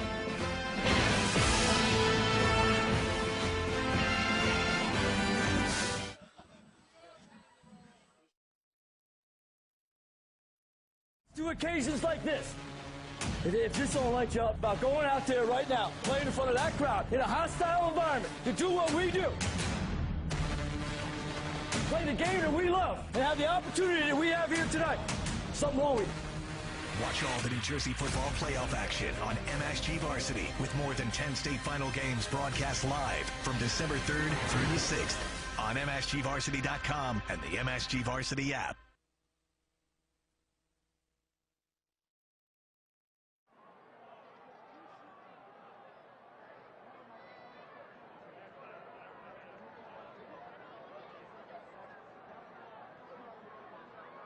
Ladies and gentlemen, please welcome the Don Bosco cheerleaders from Mary Helper Christian's Academy for your halftime entertainment.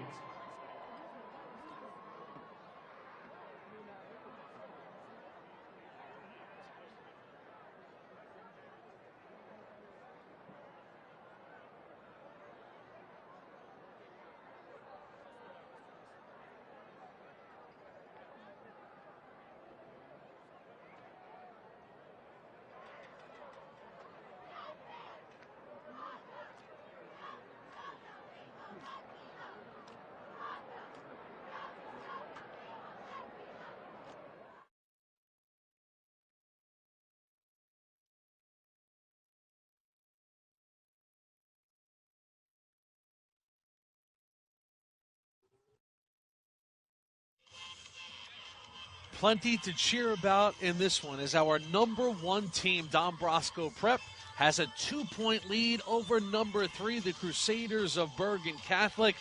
But both of these teams have a lot of time and a lot of playmakers on the field. So much drama yet to come. Jimmy Cavallo, Mike Quick, Amanda Puglisi, our entire MSG Varsity gang, glad to have you on board here for our coverage here on MSG Varsity of the New Jersey High School Football Playoffs. Well, it comes at you every week on the Top 25 show, our top 5 plays of the week. Take it away, Mr. Quick. At number 5 in the New Jersey non-public playoffs, Bergen Catholic Sal Morrow with a big fella's dream versus Seton Hall Prep. Bergen Catholic coming back the other way and into the end zone for the touchdown. You like what your boy Sal did on this play, creative. This is the grip, the rip, the strip, and guess what? You know, Staten Island guys are never satisfied. He wanted to score. At number 4 in Nassau County, Long Island, watch Massapequa quarterback Justin Linsky with a wing and a prayer versus Oceanside. Looks to throw after the snap. Linsky chased out of the pocket, rolling left. Linsky keeping the drive alive. Heaves towards the end zone, has 2 guys batted away, and then Tesoriero is able to pull down the touchdown. Unbelievable job by Tesoriero. At number 3 in New Jersey, Westfield's Jack Curry would have a day with 5 touchdowns against Columbia, but his first one stole the show. Jim, it's an 18-yard touchdown. He ran 123 yards. The field is 53 yards wide, and Action Jackson used it all. At number 2, West Hampton, Long Island sophomore, after Curry does his thing, going right, nothing there, coming all the way back. At number 2, West Hampton, Long Island sophomore Dylan Lauby, best 3-yard touchdown run ever. Our Eddie G says so. To the outside, into Rasoli, and they push him all the way back to the 20-yard line. Stays on his feet. Now reverses to the near side of the field. Jukes his way up. Pylon. Touchdown. Dylan Lauby. What an individual effort. At number 1, New Jersey non-public 2 quarterfinals. Top seed Montclair Kimberly Academy trailing Mater Day 12-7. 4th and 25 from the 37 with time running out. Last play. Zoom goes for it.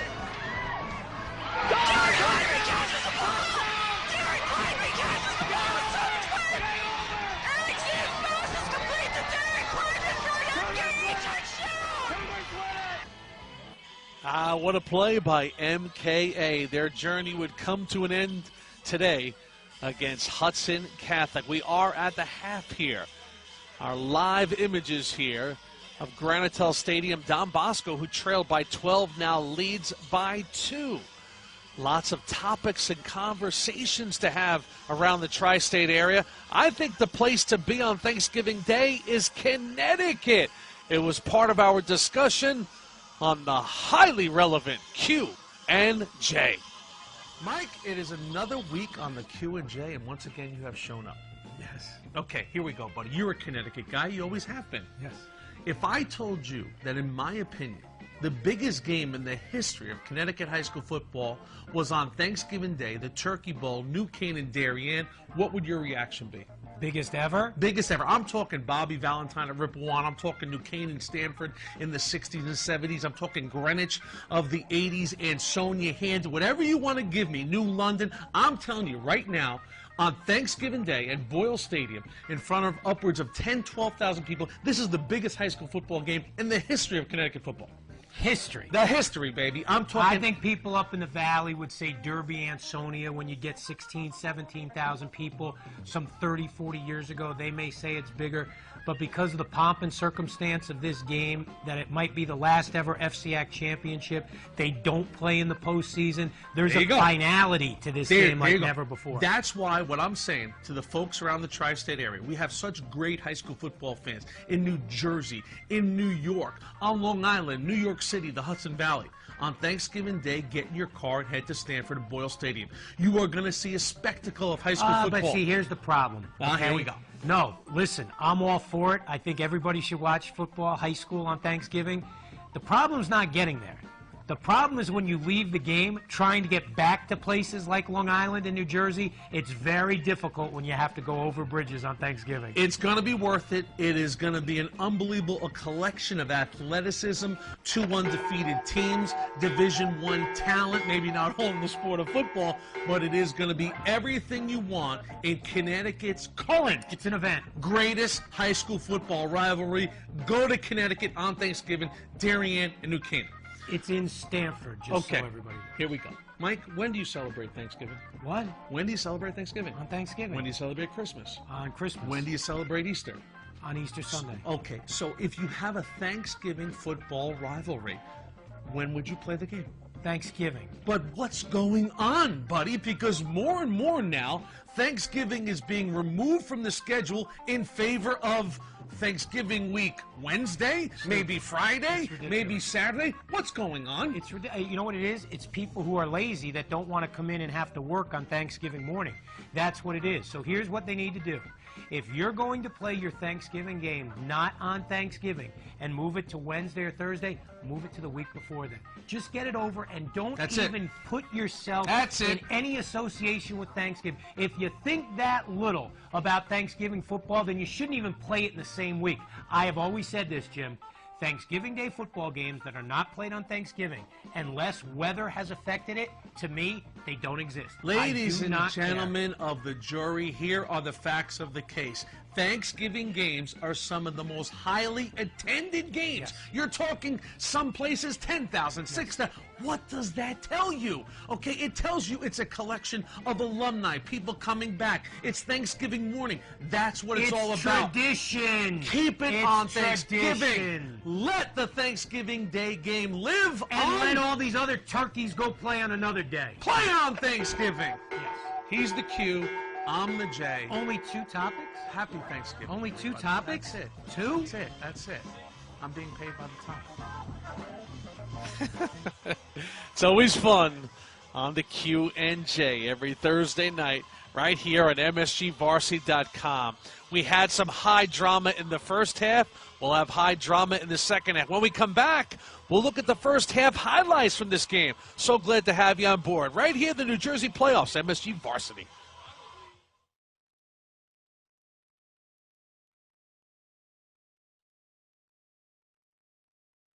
Champions, they rise to occasions like this. If this don't light you up about going out there right now, playing in front of that crowd in a hostile environment to do what we do,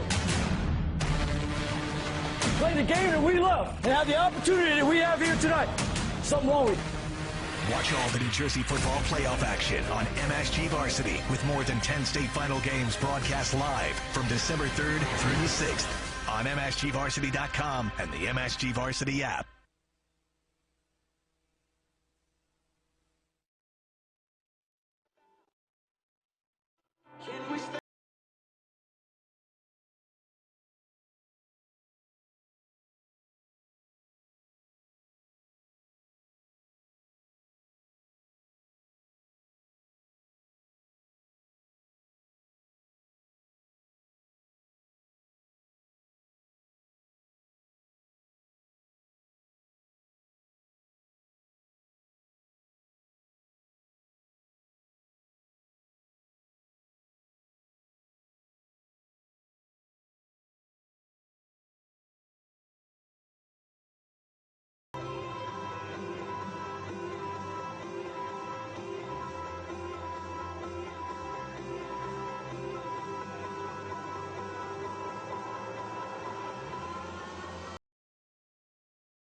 People pissing on the stage, you know they just don't care. I can't take the smell, can't take the noise. Got the money to move on, I guess I got no choice. Rats in the front room, rollers in the back. Junkies in the alley with the baseball bat. I tried to get away, but I couldn't get far. Cause a man with the culture repossessed my car.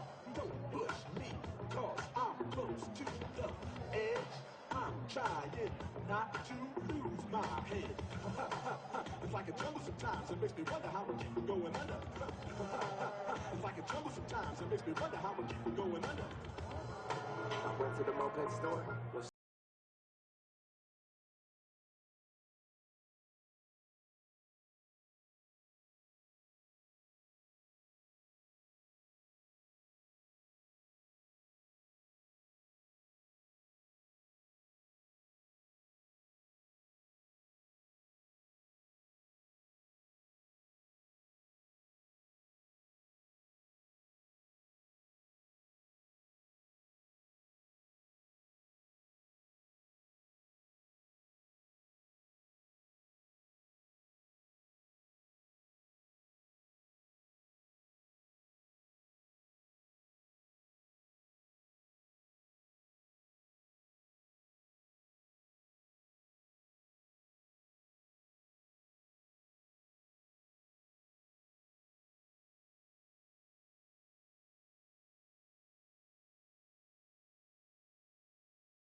Moments before we start this third quarter on MSG Varsity, our #1 team, Don Bosco Prep, has a 2-point lead over #3 Bergen Catholic, as both of these teams look to punch their ticket to MetLife Stadium in the state final. Jimmy Cavallo, Mike Quick, Amanda Puglisi, everybody here in MSG Varsity. Go to our first half highlights, and it started out as the Garantano to Coleman show. Really good to see Jared Garantano back after 5 games with the foot injury. You can't design the screen any better. Flips it over there to Gene Coleman, gets a bit of an escort. The point after was no good. Hit the upright, so it was 6-0. And then right here, Coleman, after Garantano gets wonderful protection, gets behind the Don Bosco secondary. They would go for 2 and not get it. And then here, Aiken gets behind the Bergen secondary. The beautiful pitch from DeVito. Point after good, 12-7. Then BC, Johnny Langan trying to make some plays. Made one initially. The ball is popped loose. It's recovered by Don Bosco, and DeVito thinking he could take advantage of it.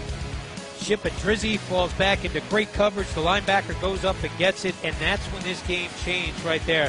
The Don Bosco defensive line got all over Garantano in that second quarter, and that sack would set up this. Look at DeVito, survey the field. Backer surveys the tacklers. The linemen down the field survey some meat they could hit. It all works. Backer, the screen, the little throw, cross jet, touchdown. And Jim, it was a tale of 2 quarters in the first half. The first half, all Bergen Catholic. The second half, all Don Bosco. We've seen 2 games in one half. 12 minutes went to Bergen Catholic. They led 12-0. The next 14 points in the second 12 minutes. And that's where we stand. Look at the total yards in the second quarter as opposed to the first quarter. It's amazing flipping of the script at Don Bosco Prep, which leads us to the third quarter. And for the old ball coach, Greg Toll, it's not a place he hasn't been before. Big ball game, but Mike, one thing Greg Toll knows coming into this third quarter, his front 4 on the defensive line, that 5-man front, I should say, boy, did they get off and set the tone of the second quarter for Garantano. Things are not going to be easy. Again, when the pressure comes from up the middle, it makes it very difficult for any quarterback. If it's Garantano, if it's the defense with Langan running, guys coming downhill, making pitches.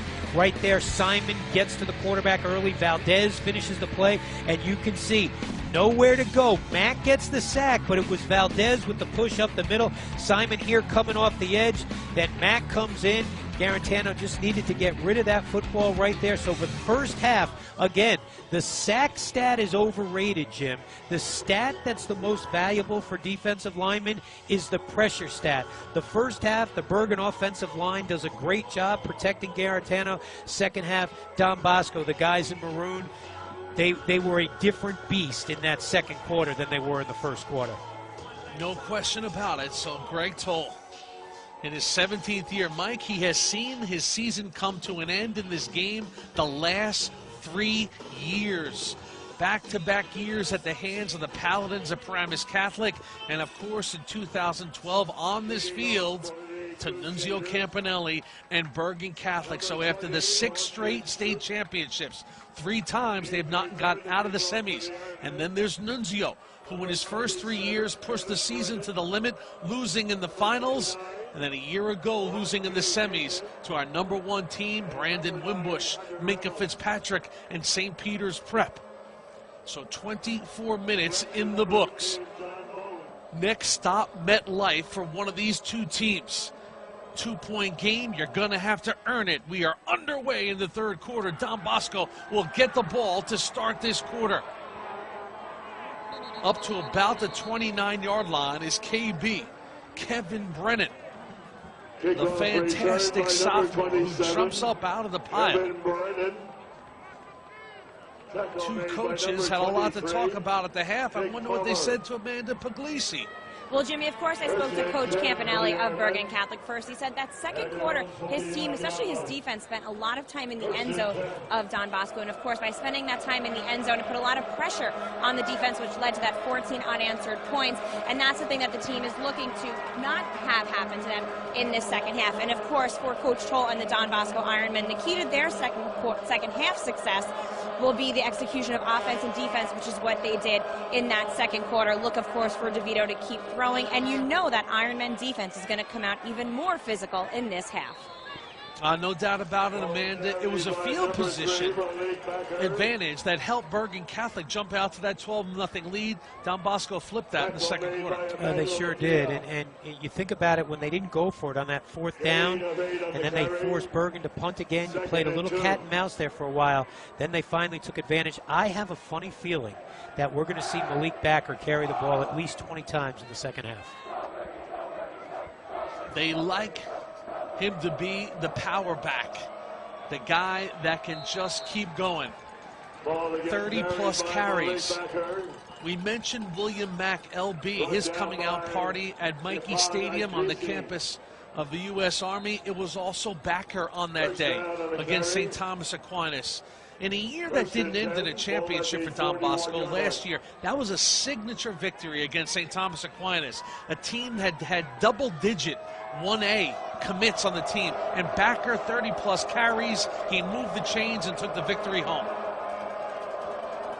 1st and 10 now for Don Bosco. Tommy DeVito, little play action. DeVito now gets rid of it into the hands of Brian Gillen, and DeVito with a defender right in his jaw finds Brian Gillen, and the senior has his first catch of the night. 6'1", 220 pounds for BG. DeVito comes of age right here. Right there, he knows if he takes another step to his right and commits too deep, the play is over. Puts the brakes on and comes back up to Gillen. That's a wonderful job of understanding the do's and don'ts. I don't take another step to my right. I do put the brakes on and get rid of it. Nice job by the junior quarterback. 2nd down and short. They'll throw it here.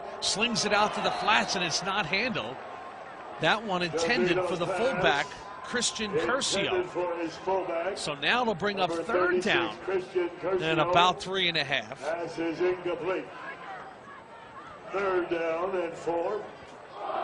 Nunzio Campanelli has seen his defense really have their way with Don Bosco in the first quarter, and then Bosco settled in the second.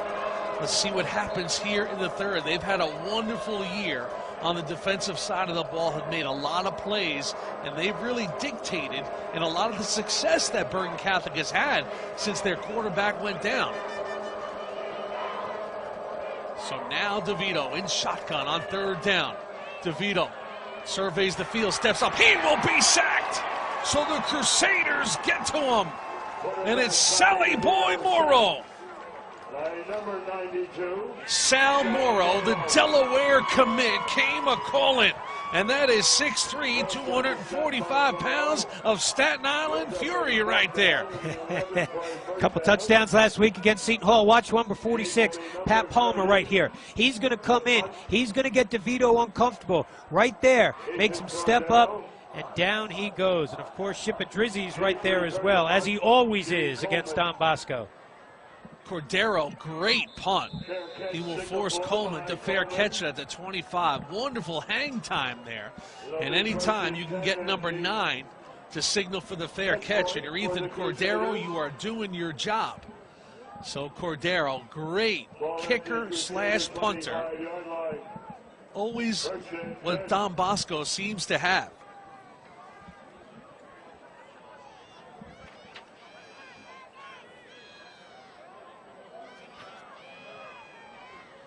So here they come. Garantano in the offense. He started red hot. Now 10 of 16 for 125.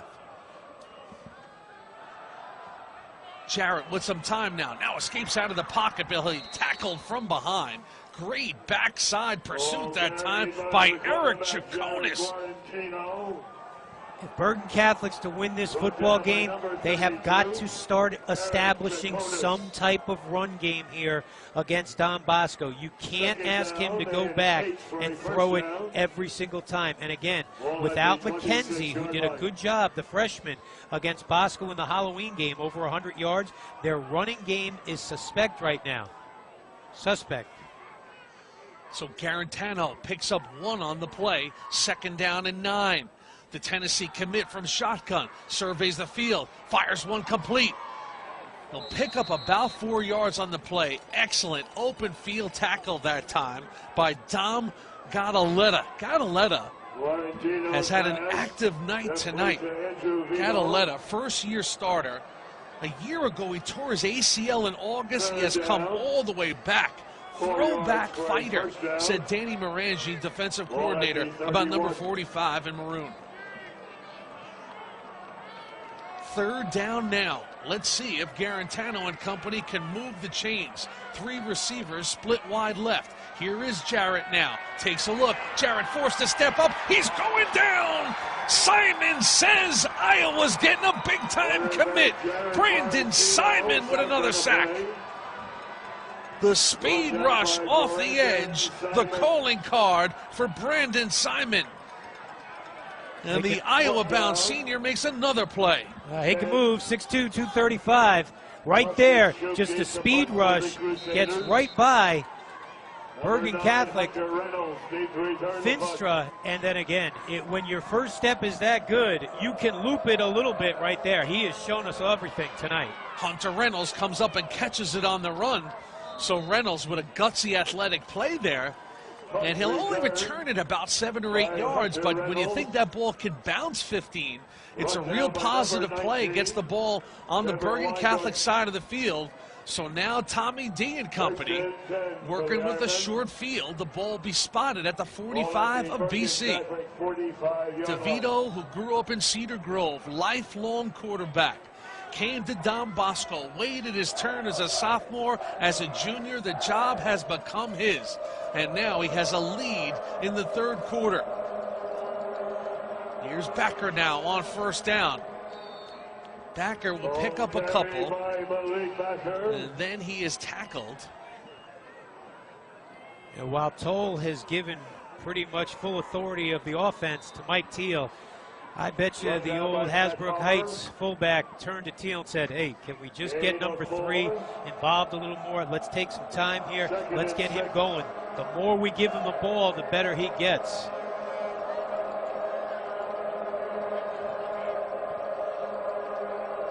Second down now for Bosco. Off a little delayed draw. Backer has some room. Malik Backer turns it upfield, crosses over the 35. He will move the chains. It's a first down for the Crusaders. Well, you can't run a draw unless you have a good pass game. And Don Bosco has a good pass game right now. Bergen Catholic has to honor the way DeVito's throwing the football. Good job right here. All the linemen get on everybody. You know they're going to push him to the right. DeVito does a good job selling it. And then Backer, with that good vision and good feet, gets up in it and gets the first down. Very well designed. It works for 2 reasons. Your line blocks it, and they have to respect the fact that you can throw the football. 1st and 10 now for DeVito. Off a little motion. Hunter Reynolds in the motion. It's Backer once again. Slams it up in between that B gap. And good positive yardage on the play as Malik Backer pops up to his feet. The feature back. He's already got an offer by Army. He was chosen for the March Leadership Retreat Council as a junior. That's the kind of leadership qualities he has, and you can see why Army would love Backer to head to upstate New York. Second down and short. Power formation now for Bosco. This is Greg Toll football at its finest. Backer will pick up the first down. He's just tripped up before he hits the edge, where Backer was heading for pay dirt. And now this Don Bosco offensive line. Watch the feet, Jim. Watch his feet right here. He's coming up the middle, puts on the brakes, and just cuts to the outside. It was 2 yards deep in the end zone. That's why he was able to get the first down. Another great block by the professor, number 73, Stevie Sepalia, the Yale-bound Sepalia. 6'3", 265-pound, 3-year starter is number 73. He is dictating terms. First down now for DeVito. Ball sits at the 21-yard line. Toss sweep to Brennan. KB now looking for the corner. Kevin Brennan does not find it. Good speed by Jamel Johnson to get to the spot. Jamel Johnson, the junior, after a breakout sophomore year. He is a factor, game in and game out, is Johnson. Second and 8.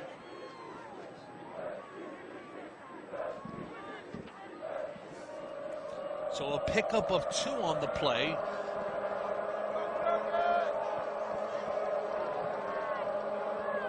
Now DeVito again. Curcio, the fullback. Here's DeVito. They fake the toss. DeVito now looking the under route. It is complete inside the 10-yard line. What a throw to number 11, Brian Gillen, the tight end, with his second catch of the night. And Gillen now asserting himself. You know, Jim, you go into these meetings and we talk about all the personnel, and the coaches say, you know, we're probably, you know, you mention all the guys, and we go over all the guys, and we get to Gillen and like, yep, good, physical, but we're not going to throw him the ball a lot. He's made 2 big catches in the game, and they targeted him another time where if it was a good throw and he didn't get spun around, could have been a touchdown. Gillen, tough kid, Mike, first year on the field. Last year he was a linebacker, but you know he's a basketball kid. He'll play for Kevin DeVario, the outstanding basketball coach here at Don Bosco Prep. So they figure with that kind of athleticism, with those kind of hands, maybe we slide him from the linebacker spot into the tight end spot. And you can see him. He's got a good feel for finding some spots in the defense. And the good hands right there. And Brian Gillen, hey, anytime you got a 6'1", 220-pound target to throw at, you're going to do that if you're DeVito. And Gillen is making it worth DeVito's while catching the ball. So now Bosco, 1st and goal. Ball sits at the 8-yard line. Malik Backer, the feature back.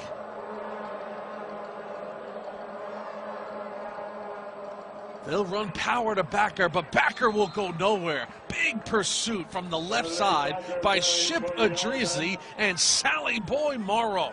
Sal Morrow now starting to get the feel. Big sack a few moments ago, and then the pursuit right there by the Delaware-bound Morrow. You were shooting baskets with him the other day at school, right? Sal and the boys were killing some time. He's such a pleasant kid. He's got that big Staten Island personality. So happy. You know, he started on Staten Island. He played basketball at Monsignor Farrell as a sophomore, so he's got a pretty good little jump shot. Most Italians don't. Here's DeVito now towards the end zone. Got his man towards the end zone. What's the call? It's a touchdown. Elijah Singh puts it home, and Singh has done it again versus Don Bosco Prep. For Don Bosco Prep against Bergen Catholic. He had the game winner on Halloween. And DeVito to Singh, and Singh extends the ball for a touchdown. The difference between this one and the other one against Bergen, the first one against Bergen came from right to left. This time lines up in the slot on the left side, drags the middle, and this touchdown comes from the left to right. Good rip by DeVito. Had to put some miles per hour on it, and he did. Here's Cordero now, and the extra point is blocked. So it'll keep it a one-possession game. Wow.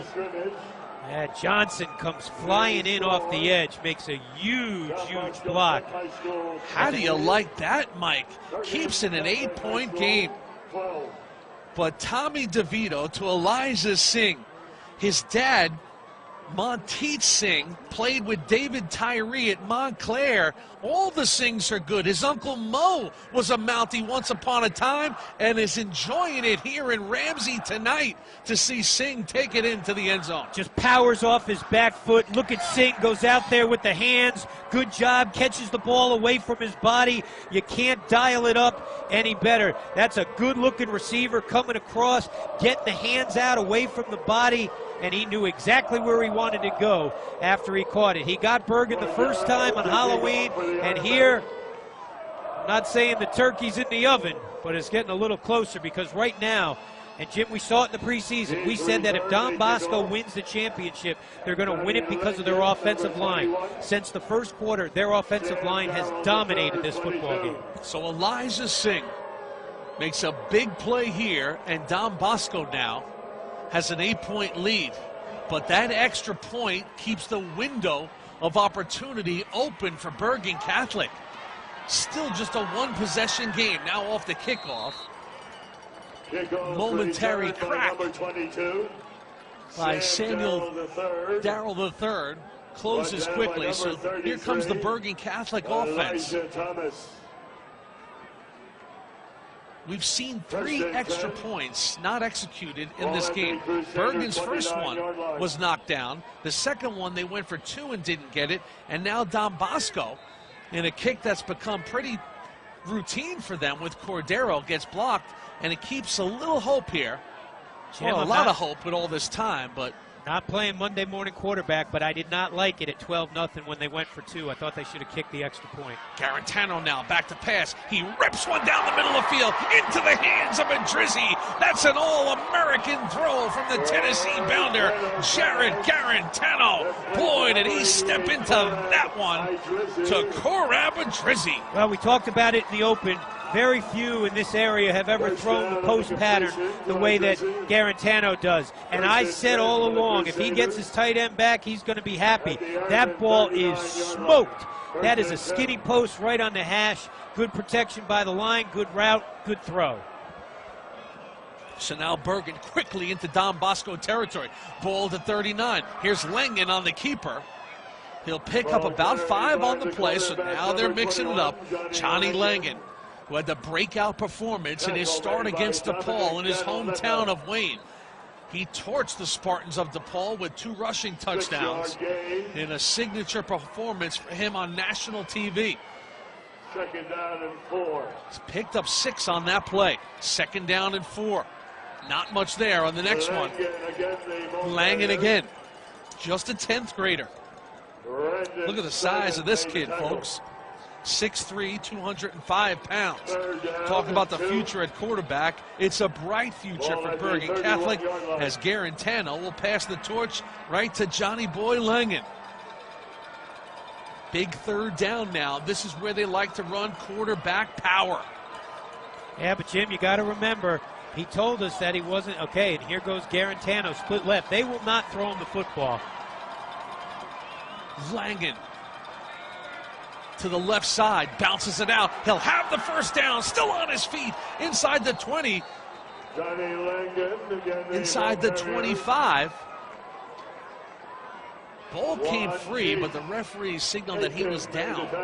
So the ball's now spotted at the 23-yard line, and it's a 1st and 10 for the Crusaders. I think Jared Garantano was upset with himself at the end of the play. He lined up top side of the field, wide receiver position, and when Langen broke to the 2nd level, I think Jared was upset that he missed a block, because if he gets that block, just a little hitch on the block, Langen's going to go into the end zone. Langen now split wide right.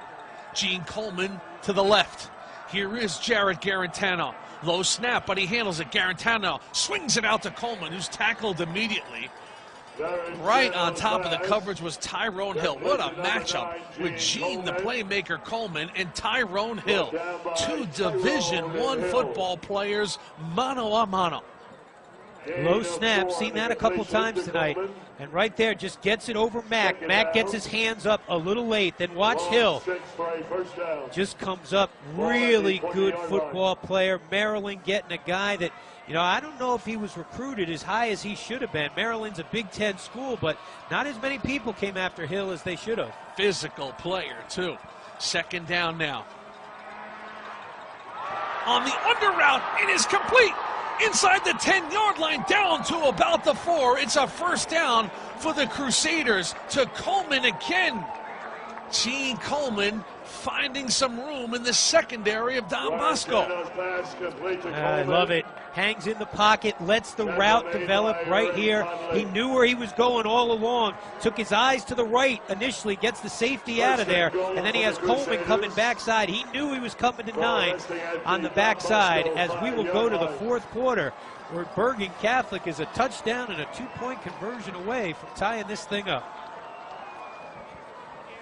Bergen Catholic's last state title was 2004 with the immortal Brian Cushing.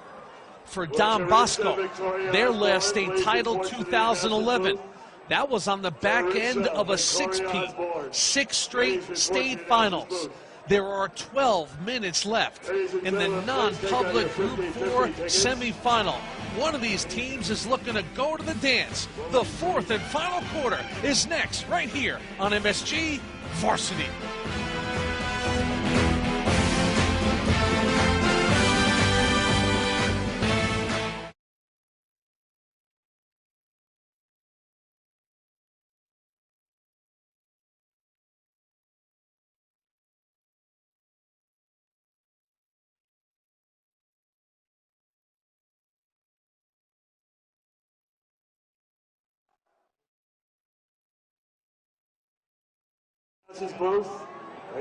We start the fourth quarter. Bosco's got an 8-point lead. These two teams have been down this road before. We take you to 2012. Again, it was the state semifinal. Bosco and Bergen. Johnny Germano at quarterback for BC. And Johnny Feaster, 4-yard touchdown. BC had the 7-0 lead. Same score when Germano going to keep it himself. Now doing wonderful things at Johns Hopkins. BC led 13-0. Then Germano, 4-yard touchdown run, 2-point conversion, good. It's 21-0, and Don Bosco never had the football. Crazy game. Bosco ball, Bergen up by 2 touchdowns. Mike D'Alessandro going to find, well, the Temple recruit, Frankie Nutile, going to find D'Alessandro, 5-yard touchdowns, 21-14. But J.J. Kolsar, look at the back shoulder throw, goes down and gets it from Germano. 28-14, set off a wild scene here at Granitel Stadium. The first time Nuns got his mentor, Greg Toll, and they would go on to the championship in 2012 and lose that heartbreaker at Giant Stadium to Paramus Catholic with under a minute left. When Nunzio Campanelli came to Bergen Catholic, they had 16 state titles in their history. The theme for this year has been Mission 17, to bring the 17th state sectional title to the school that resides on Oradell and Forest in Oradell, New Jersey. And now Nunzio Campanelli, with his father, the legendary skipper of Paramus Catholic, Mike Campanelli, by his side, is inside the red zone. Tall sweep to the right side. This is Langen. He'll pick up 1, maybe 2 on the play. Good open field tackle by Tommy Joyce, who came up. And we'll go to second down now. Second down and goal for this Bosco defense. Joyce has had a very good year. Been focused all season long. Had a great game on Halloween against this Bergen Catholic team. First-year starter. Jim, it's truly amazing how many first-year starters Don Bosco has that's seniors. They have 4 seniors that are first-year starters. That is unheard of up here in Ramsey, New Jersey.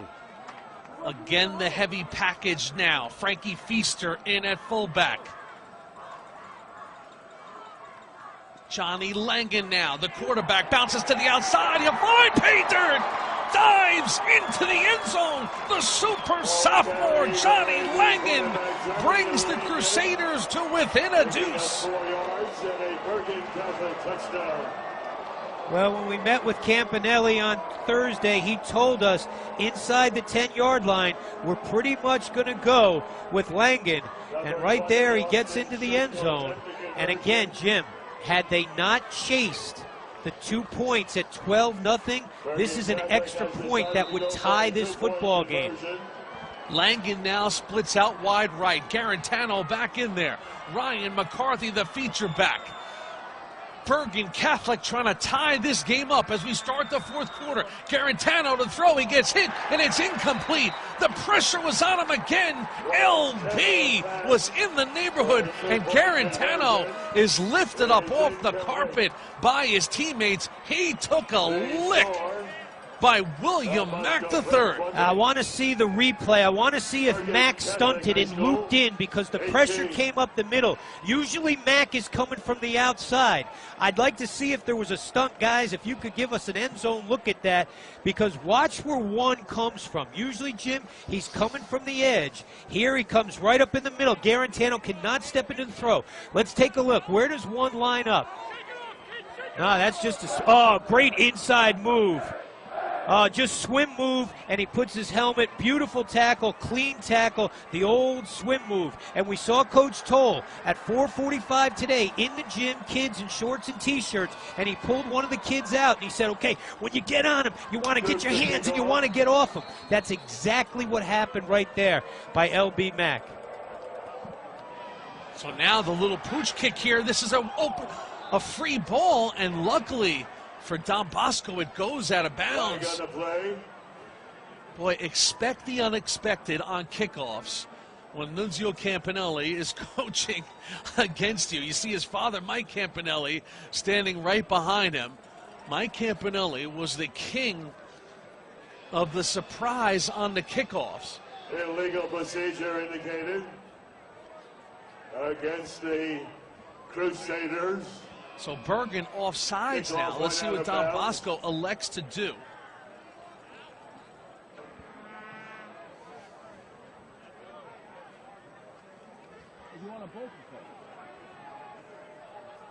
So they'll sort out what Don Bosco wants. And Don Bosco wants the ball. Spot foul. So now the ball will be spotted at the 36. And there is Mike Campanelli.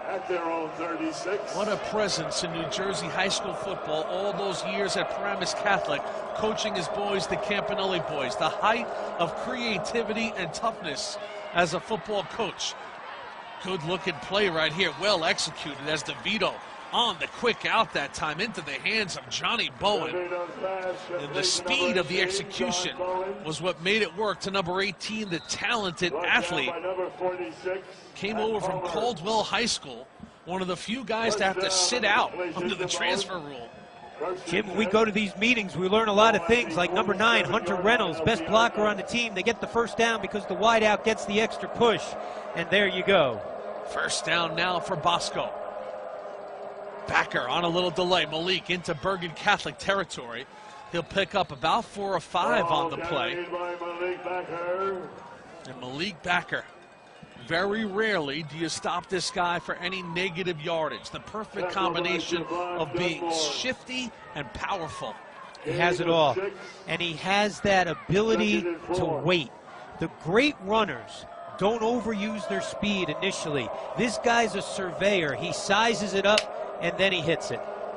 Picked up 6 on the play. 2nd down and 4. Now DeVito. Little play action. Look at this. DeVito's taking a deep shot down the field for Connolly. And Connolly cannot run under it. So Don Bosco trying to set up the go route with Ray Connolly with the play action after picking up 6 yards on the first down. You see Mike Teal talking to his junior quarterback. Who am I argue with what Teal's calling? I don't like the call there. 2nd and 5, I think it's a little too deep. If it's 3rd and 2, I'm going to go play action, try to hit it big. But I don't like the call. A little too deep to take the shot there. I'd still run Backer. It was only 4 yards, too, so 3rd and 4 now. DeVito back to pass. DeVito, plenty of time. DeVito, high, rising. What a catch that time by Hunter Reynolds.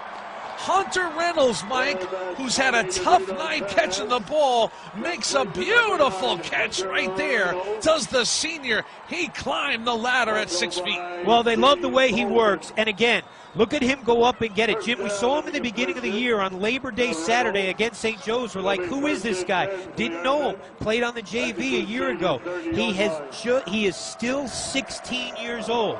He has a huge upside. This is a young man that, hopefully prep school comes for him because he'll get a lot of colleges come calling his way. Just 16 years old. A signature play and a huge first down. Now Backer on the delay. He'll pick up a couple. But Hunter Reynolds, Mike, this is an irregular Don Bosco program story because as a junior, as you mentioned, he was on the JV. And now he has become their #1 receiver in his senior year. You got to give Hunter Reynolds a world of credit. Sticking with it, working his tail off, and it all paid off in his senior year. Sure did. Not only is he their #1 receiver, he's their #1 blocker at the receiver position. And when you're multi-talented like that, coaches up here at Don Bosco, they're going to notice it. 2nd down and 6. Little throw to Kevin Brennan here. Brennan turns on the inside. Great tackle that time. Nothing doing right there. Pat Palmer was right on it. Yeah, Palmer comes up from his linebacker spot. He blows up the play. Hennessy, listen, Palmer came up so fast. 72 Hennessy did everything he could, but Palmer reacted to it so quickly. Hennessy couldn't come out and get the block right there. You see the big fella, it's just Palmer does a great job. You know, you dial it up. The offense says we're going to do this. The defense says we're going to do this. That time the defense just did it a little quicker than the offense. So the junior Palmer comes off, and now another pivotal third down play for DeVito. Backer standing to his left. Tommy DeVito now takes a look. Plenty of time, all kinds of time. DeVito now finds his man. It's a first down again to Hunter Reynolds. Give credit to that offensive line. Hennessy, Friday, Maietti, Fornadil, and Sapalia. They gave DeVito the chance to look it over. 2-1,000, 3-1,000, 4-1,000. He had 5 seconds to throw that football. I don't care how good your secondary is. You give a kid like DeVito 5 seconds to throw the ball, he's going to find somebody. And the great thing about it is, never got happy feet. Play wasn't developing as quickly as he wanted. Still hung in there, surveyed the field. We told you, this Don Bosco offensive line, they're doing some really good things right now. First down now for Bosco at the 14-yard line. Toss sweep. Brennan's looking to throw it. He's got a man wide open. Johnny Boy Bowen. And it's a touchdown for the Ironmen. Kevin Brennan, the sophomore, to the senior Bowen. And Don Bosco has an 8-point lead again in the game. That play works because they set it up twice in the first half. They ran pitch sweep twice with Brennan in the first half. If you're Bergen Catholic, you have to honor it, and you have to come up. They all come up. Brennan pulls up and throws it. I mean, this guy from Westfield, New Jersey, has come in here, and Greg Toll, who throws compliments around like manhole covers, he talks about Kevin Brennan better than he talked about his son Brian Toll. Jim, and we've known Greg a long time, and we've had a lot of meetings with Greg and his staff. It is very rare for him ever to bring one of the kids into our meeting unless we ask for that. Yesterday, he brought Kevin Brennan in, and he brought Tyler Friday in, two of the nicest kids we've ever met, respectful, and Greg Toll will say, this is my favorite. I love this kid. He's my type of guy. Now, I don't know if Greg Toll can throw a football, but I know he can coach football. And when you want your best player to do good things and you want good things to happen, but that play was set up by Mike Teal running pitch sweep with Brennan twice in the first half. Remember, this is a young man who missed 4 games because of a hamstring. Played some defense last week in that game against Paul VI in the quarterfinal. Set up beautifully. You're talking about rarefied air for 4-year starters here at Bosco. The names that come to mind, Brian Toll and Tony Jones. Kevin Brennan will be a 4-year starter. And give credit to Johnny Bowen. He sold it beautifully. And Bowen, who played well against Bergen Catholic on Halloween, makes a huge play in this one. Now off the kickoff, Bergen Catholic and Gene Coleman trail by 2 scores. Ethan Cordero was able to split the uprights. And boy, is it relevant, because it made an 8-point lead a 9-point lead in this game now. So Bergen Catholic, plenty of time left in this game. And the Crusaders have been gutsy this year. They trailed St. Joe's throughout before beating the Green Knights in overtime.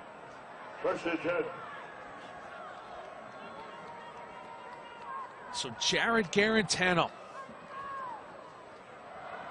You have to have a little sense of urgency, but you don't want to be in a hurry. The downs are so important now for Bergen Catholic. It's imperative they come away with points on this drive.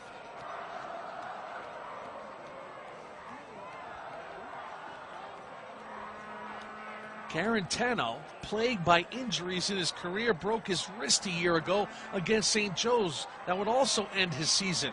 Now Jarrett feeling the pressure. Jarrett tackled from the backside. The pressure again. Marcus Valdez will be credited for the sack, but it was a lot of guys coming.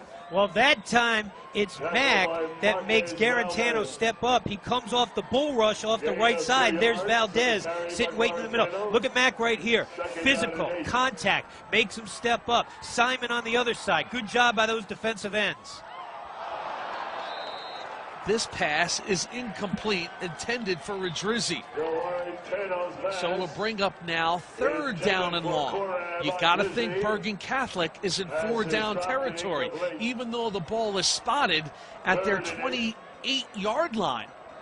They trail by 2 scores. Jim, that was a heck of a job by Ransom coming up from the secondary, getting his hand on there. Otherwise, that's a completed pass and a 1st down.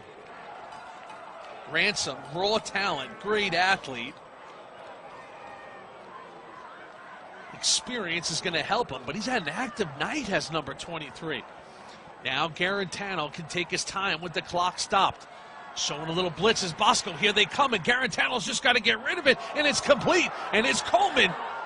Coleman trying to dance his way towards a 1st down. He'll be short, so it'll bring up 4th down now. But give Garantano some credit there, Mike. Drop down, change the angle right there, and threw it underneath the defender. Yeah, big-time throw. Every throw doesn't have to be prototypical. You got to get good throws sometimes in tough situations. You know, you're not going to teach a young kid, hey, that's what you want to do. But that was the perfect throw for that spot. Very creative, shows the skill set that 1-8 has. Now on 4th down, they'll keep Garantano out there. On 4th and 1, Garantano will have the 1st down. And the clock will stop as a late flag comes in here. This is going to be a face mask on Don Bosco, so Bergen Catholic will take it. Don't know if it's of the personal foul variety. In our meeting, Nuns told us we weren't going to have any design runs for him, but I like the fact that they kept him in there on 4th down, because if you go with Langan, Jim, Don Bosco's going to crowd the box right there. Here, you still have to honor the pass. Very good time to give a design play call for Garantano. 1st time, the right time. It was a personal foul, so it's a 15-yard penalty. So the ball will now be in Don Bosco territory. Clock is stopped with 5:52. Here's Garantano from shotgun. Surveys the field, throws the quick out to Coleman. Coleman makes the 1st man miss, makes the 2nd man miss, and now he's down to the 30-yard line.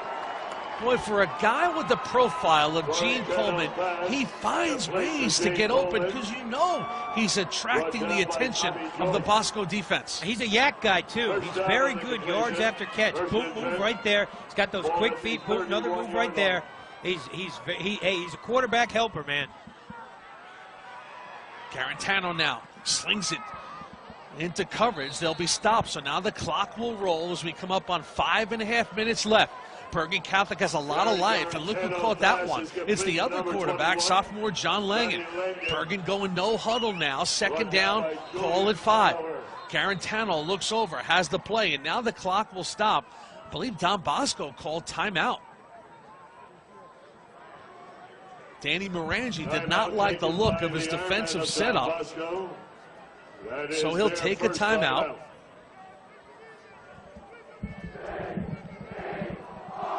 St. Joe's went into Caven Point on a Friday night and knocked out the defending champ, the Marauders of St. Peter's Prep. Congratulations to Augie Hoffman. In just his 2nd year, Mike, in their 1st year back in non-public 4, they are going to the finals. Yeah, they're going there because Brian Kearns was absolutely sensational last night. Hadn't played a lot down the stretch last night, 238 yards. Had only run for 600 yards coming into the game. Had the 50-yarder, had the 83-yarder, and Triglia, and then your boy, Neglia, catches the pass from Nick Patty. I mean, only catch of the game, 33-yard touchdown. Unbelievable play. Great team effort by St. Joe's. They had to earn it against St. Peter's, who showed them a different dimension that defense has seen, but the bottom line is St. Joe's is going to the final. Who will they play? Will it be Nuns and Bergen Catholic, or Don Bosco, who has a 9-point lead here with 5:16 left? Still time on the clock for Garantano. Off a little delayed draw. Got to get the 1st down, and they will. Ryan McCarthy. Very important play there to get the 1st down because it'll stop the clock. So Bergen doing a great job here of keeping a lot of time on the clock as they edge towards making this a 1-possession game. Garantano, the Tennessee-bound All-American, back to pass once again, feels the pressure, steps through it, and now he's loose. Jared Garantano crosses the 10. Huge play by Jared Garantano. It is a first down for BC. Near disaster, but he turns it into a huge play. Being thin helped him right there. Listen, he's thin. He's strong, but he's thin. Watch this. He's going to just like snake his way through there. Kind of comes through it backwards in the beginning. And then you want to get that ball. There you go. Tuck it away right there. Some people looking for a penalty at the end of the play. No way. He was still up. Clean play. Good no call. Clock runs now on second down. Garantano. Here's a little screen to the left side to Coleman. They scored in the opening quarter on this. Coleman extends the ball, trying to get that first down. It'll stop the clock now as they'll take a look. Great field presence by Gene Coleman right there, knowing he had to move the chains, and he does just that. So it'll be a first and goal now as the clock will stop with 4:10 as the drama begins to build as they wind the clock here in the fourth and final quarter. Trip receivers to the right of Garantano. They trail by 9 in the game. Here's Garantano taking a look. Garantano will be sacked. The ball looked like it popped out momentarily. Bergen Catholic will recover it. C.J. Jaramillo on it, but the clock continues to roll now. Chaconis will get the sack, but Valdez caused it. Again, pressure up the middle, makes Garantano uncomfortable, has to do something he doesn't want to do. Watch 7 right here. Going to come into your screen. The bull rush right there. Slaps at the ball. Boy, that's an oath. He did drop the ball, and it was covered by Bergen. Great job by Marcus Valdez. Second down and goal now. The ball's all the way out to the 15. Garantano taking a shot. End zone deep, back of the end zone. Blanket coverage that time. No chance with Tyrone Hill on the coverage.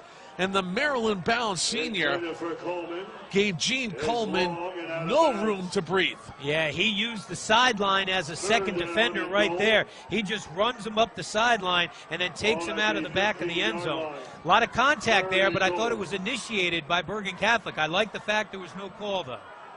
Bergen Catholic cannot get a first down here. It is end zone or nothing. Or would they elect to kick a field goal and make it a one-possession game? It won't matter if they get 6 on this play. Third down and goal at the 15. Jared Garantano back on the field after missing the last 5 games. Now the All-American rips one towards the end zone, nearly picked off that time, and it will go to fourth down. So the game is alive now for Bergen Catholic. And now you'll see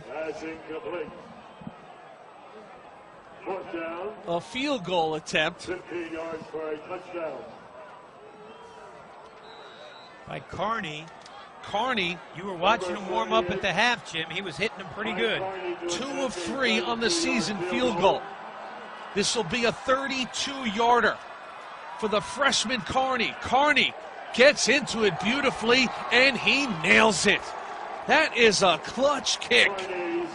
field goal attempt from 32 yards is good. Michael Carney called upon in a big spot right there, and he delivers.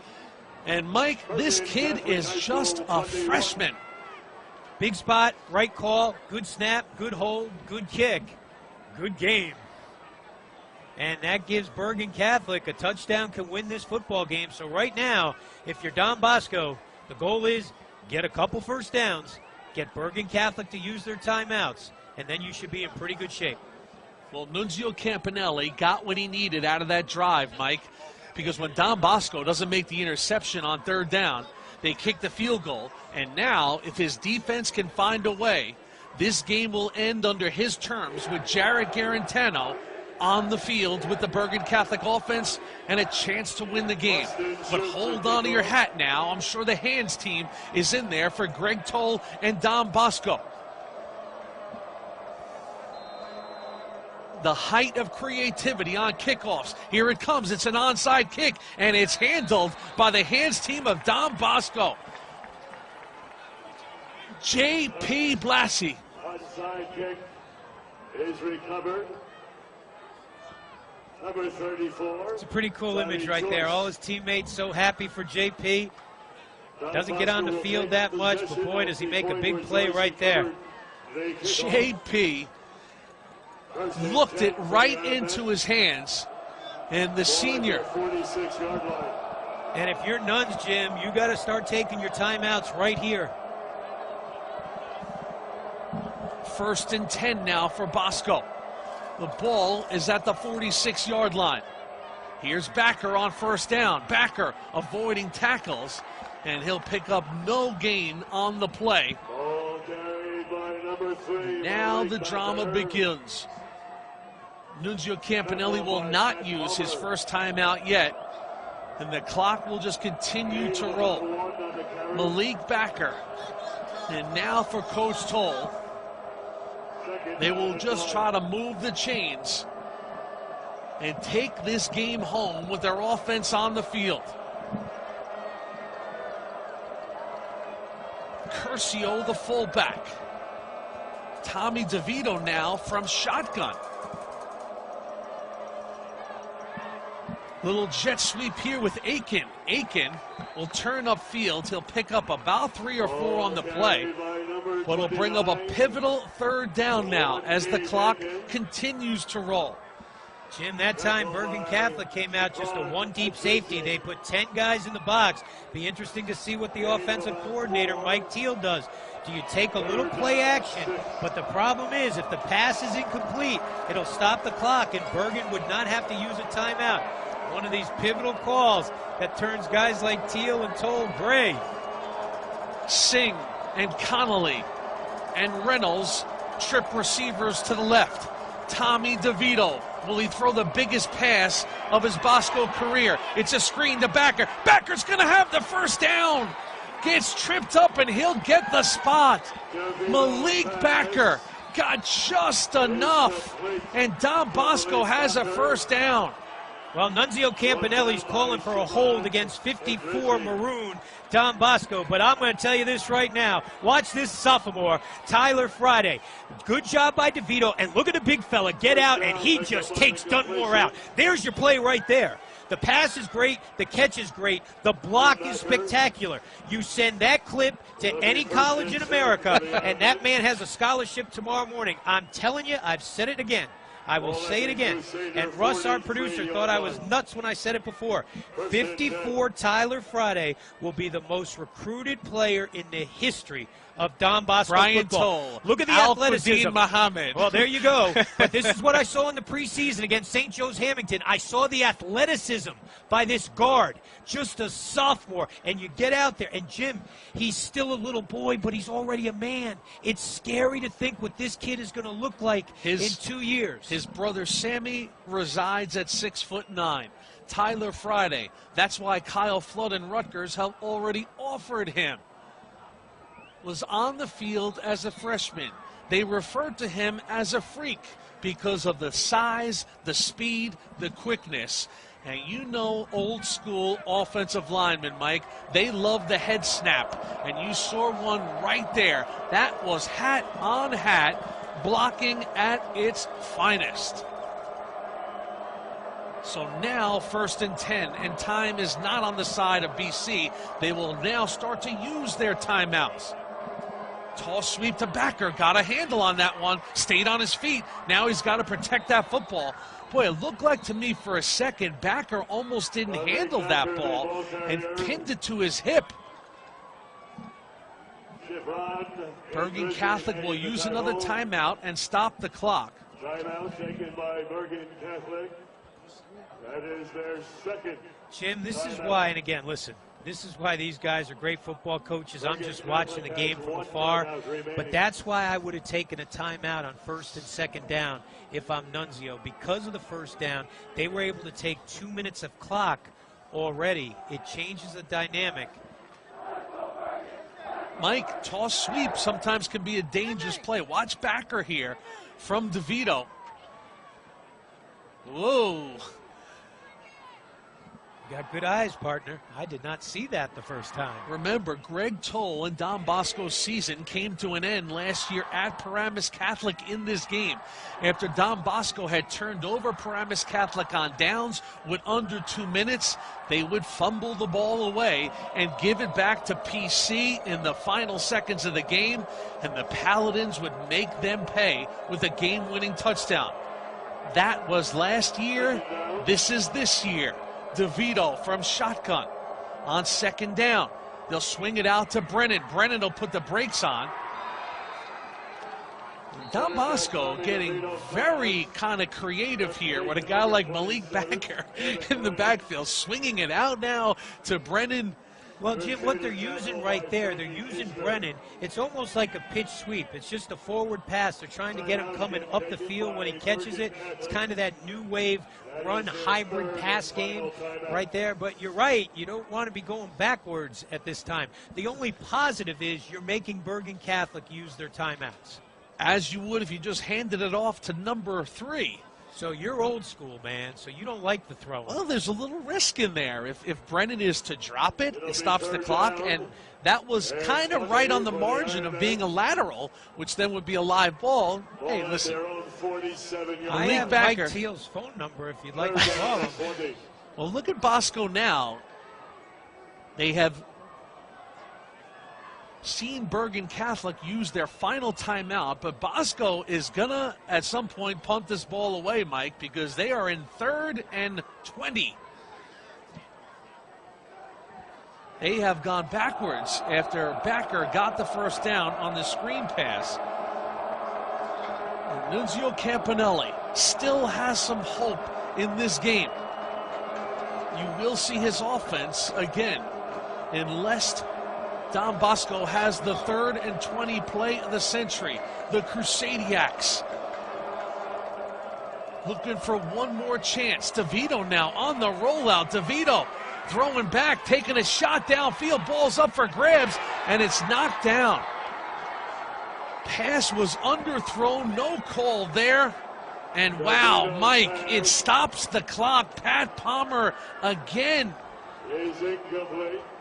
Well, I don't think DeVito wanted to, when they called this play up, I don't know if they wanted him to come as deep to his right as he did, because that is a long throw from one side of the hash to the back hash. It's a long throw as the OC kind of puts his head down. I think right there he wants to put the brakes on, and there's Feaster.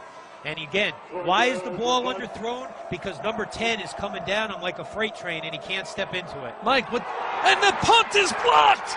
The Crusaders came with everything and blocked Cordero's punt! Oh, Dr. BC has life in this one! Nicky Palmer and company came, and don't look now, they have the ball in Bosco's territory!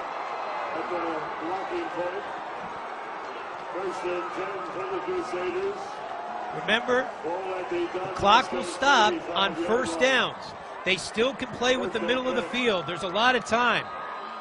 Who's that, Hebler coming up there? Connor Hebler had the big overtime touchdown against St. Joe's, and now the big block. You have a lot of time. You can still use the middle of the field. Wow. Mike, it all starts first and foremost with Bosco throwing on 3rd down. They gave Bergen Catholic 25 seconds there. If they run back or straight into the line, by the time they spot the ball, that's 25 seconds. This clock will be way under a minute. And now, after the block punt, they are in business on the Crusaders with a full 77 seconds. Well, here's Hebler. He comes right up the middle. And that's a tough block. When you're coming straight at the punter, that's a tough thing. But he angled his body just enough so there wouldn't be contact if he missed the ball. So Connor Hebler coming up huge against St. Joe's and coming up huge against Don Bosco. The Cardiac Kids, Bergen Catholic. They did it to St. Joe's in the regular season. Now trying to do it to Don Bosco. Here's Garantano, back to pass. Rips one down the middle of the field. In and out of the hands of the intended receiver. It was Langen. So to bring up 2nd down and 10. Intended for Johnny Langen. So now BC Second and 10. They tied the game against St. Joe's with 3 seconds left in regulation, beat them in overtime. Garantano once again from shotgun. Here's Jared, got time to survey the field again down the middle. This one falls incomplete, intended for Coleman. So now the drama builds on third down. Yeah, we've seen it all day. What a matchup. Coleman and Hill. Hill running with him right on the drag route across the middle. Good coverage on the play. Good protection by the Bergen Catholic offensive line. At the 35-yard line.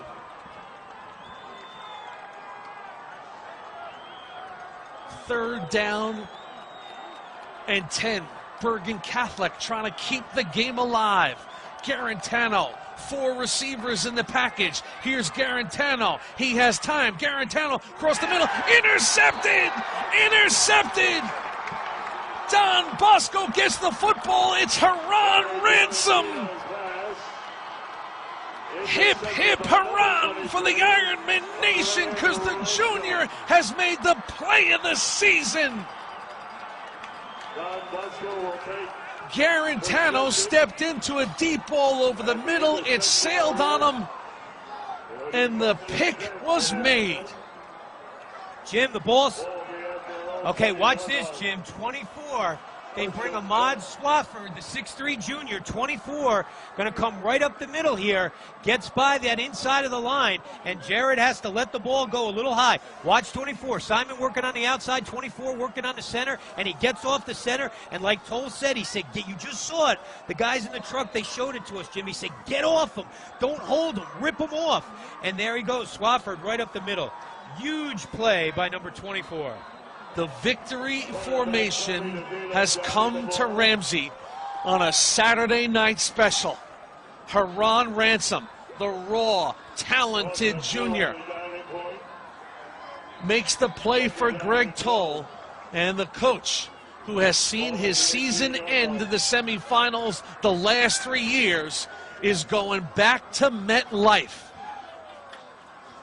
The last time he was there in 2011, an emphatic 42-14 victory over Bergen Catholic to complete an 11-0 season. And that will do it. Don Bosco is moving on. Mutual respect for the ball coach, Greg Toll and company. A hard-fought, dramatic 27-21 victory. Well, you can't make it up, Mike. What happened in the final moments, the block punt, Toll's defense has to come back on the field, and they find a way to gut it out. So here we go, the state final as Morangi and Toll, the 2 longest tenured coaches on the staff. It'll be Joe's versus Bosco for it all at MetLife. Here at Don Bosco Prep. Coach Campanelli's Crusaders had a 12-point lead. They trailed by 2 at the half. But in the end, Team Toll is going back to the state championship. They worked hard. Season started a little strange for them. Could only get 1 scrimmage, and then they lose their opener to St. Joe's Montvale. They come out first series of the year. They look great. They don't score again. Kind of a roller coaster, but now they're having fun. They started the year by losing to St. Joe's 17-7. Redemption will come at MetLife. It's Joe's and Bosco for it all on a night in Ramsey where Bosco was 6 points better. Come on back. The postgame is next.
Yes.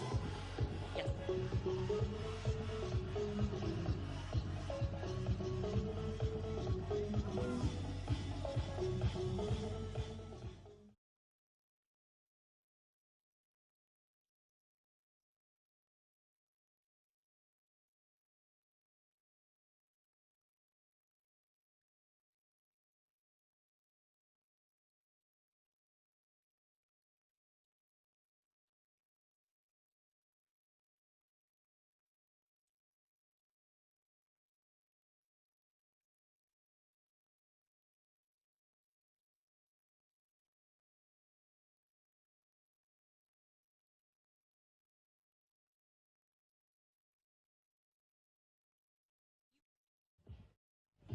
He didn't cue us.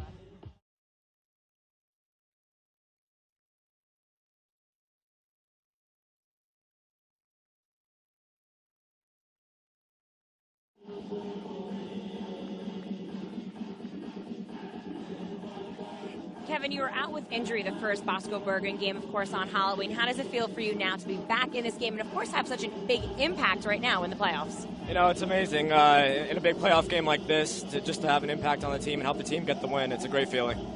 You guys have the opportunity to make the first. You have the opportunity to make history for Don Bosco. Of course, first time since 2011, you guys are back in the title game. How does it feel for you only as a sophomore? It's amazing. You know, none of these seniors even have a ring yet because they came in 2012. So just got it for them, and hopefully I can get some more in the future. Walk me through the play. It was your first ever touchdown pass. What was the play and what was going through your mind? Well, we worked on it all week as a halfback toss pass. You know, I just got the toss, ran out a few steps, and then luckily Jack Bowen got open, and I hit him in the end zone. Bosco Bergen, it's always a big rivalry. How sweet is it for you guys to get the victory and now head on to MetLife? No, it's great. I mean, now we get another shot at St. Joe's after we could avenge our loss the first game of the season, and to beat these guys twice in a season, it's a great feeling. Now looking ahead to St. Joe's, you guys opened the season with a loss to them. I think it was 17-7. What's ahead for you guys now? You know, we're just going to go back to work this week. We have a bye week because of Thanksgiving, but we're just going to go to work with a good attitude every day and get better every day.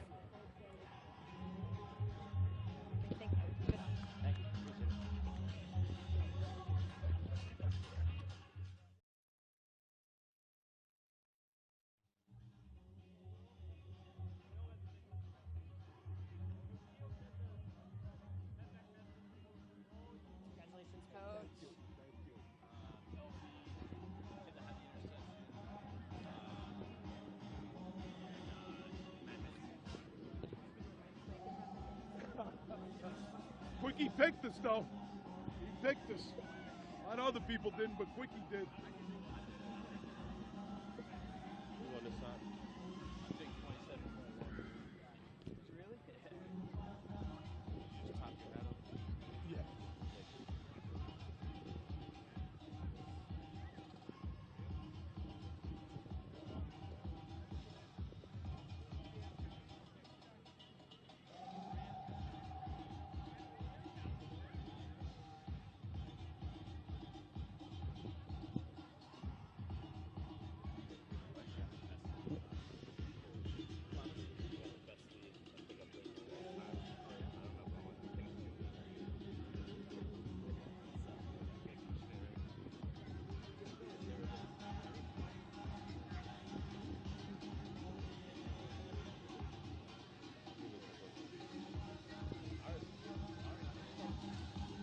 Coach, for the first time since 2011, you guys are back in the state title game. How does it feel?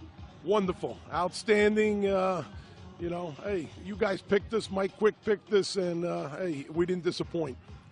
What are the next 2 weeks going to be like for your team? Well, it's going to be a lot of fun, you know, a lot of fun and a lot of hard work. And, you know, we got to get focused on what's important. And, you know, we kind of, you know, we played St. Joe's early on. And, you know, I said, we're going to see these guys again. And sure enough, we are. You guys found yourself down 12-0 in the first half. What was the changing point for your team? Well, you know what, we didn't lose our, you know, we never lost our cool. We stayed, you know, we stayed within the game. We never tried to, we didn't panic, and we stayed under control, and we were able to get it going. And, you know, hey, you know, at halftime we were winning. You guys are known for Don Bosco tough defense. What was it like watching your defensive linemen getting after Jared Garantano the way they did? Yeah, it was great. It's great to see our kids. They really played so hard. It was, we got a heck of a front four up there. Bill Mack, Valdez, and Brandon Simon, and Jaconis and Miles. They did a great job. Okay, so I was proud of our guys up front. They did a great job and put some pressure on those guys. Got a bunch of sacks and made a lot of fun. A trip to MetLife was at stake here. How was it for you coaching against Coach Campanelli? Hey, you know what? We're still good friends, and hey, whatever happens here, a couple days a year we're not friends, but that's about it. I still love him, and we're still good friends. Once the season is over, do you see yourself going back and playing the accordion? The accordion that I didn't play very well? No, I don't think you'll ever see me with an accordion. That's a pretty good one, though. Thanks, Coach. All right. Good luck.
Don Bosco will go for their 9th state title under the direction of Greg Toll in 2 weeks as they beat our number 3 Bergen Catholic 27-21. An entertaining, electric, fun affair here in Ramsey. What a night for Brandon Simon, the senior bound for Iowa. They had to push up front all day to get in the face of quarterback Jared Garantano. He's with Amanda.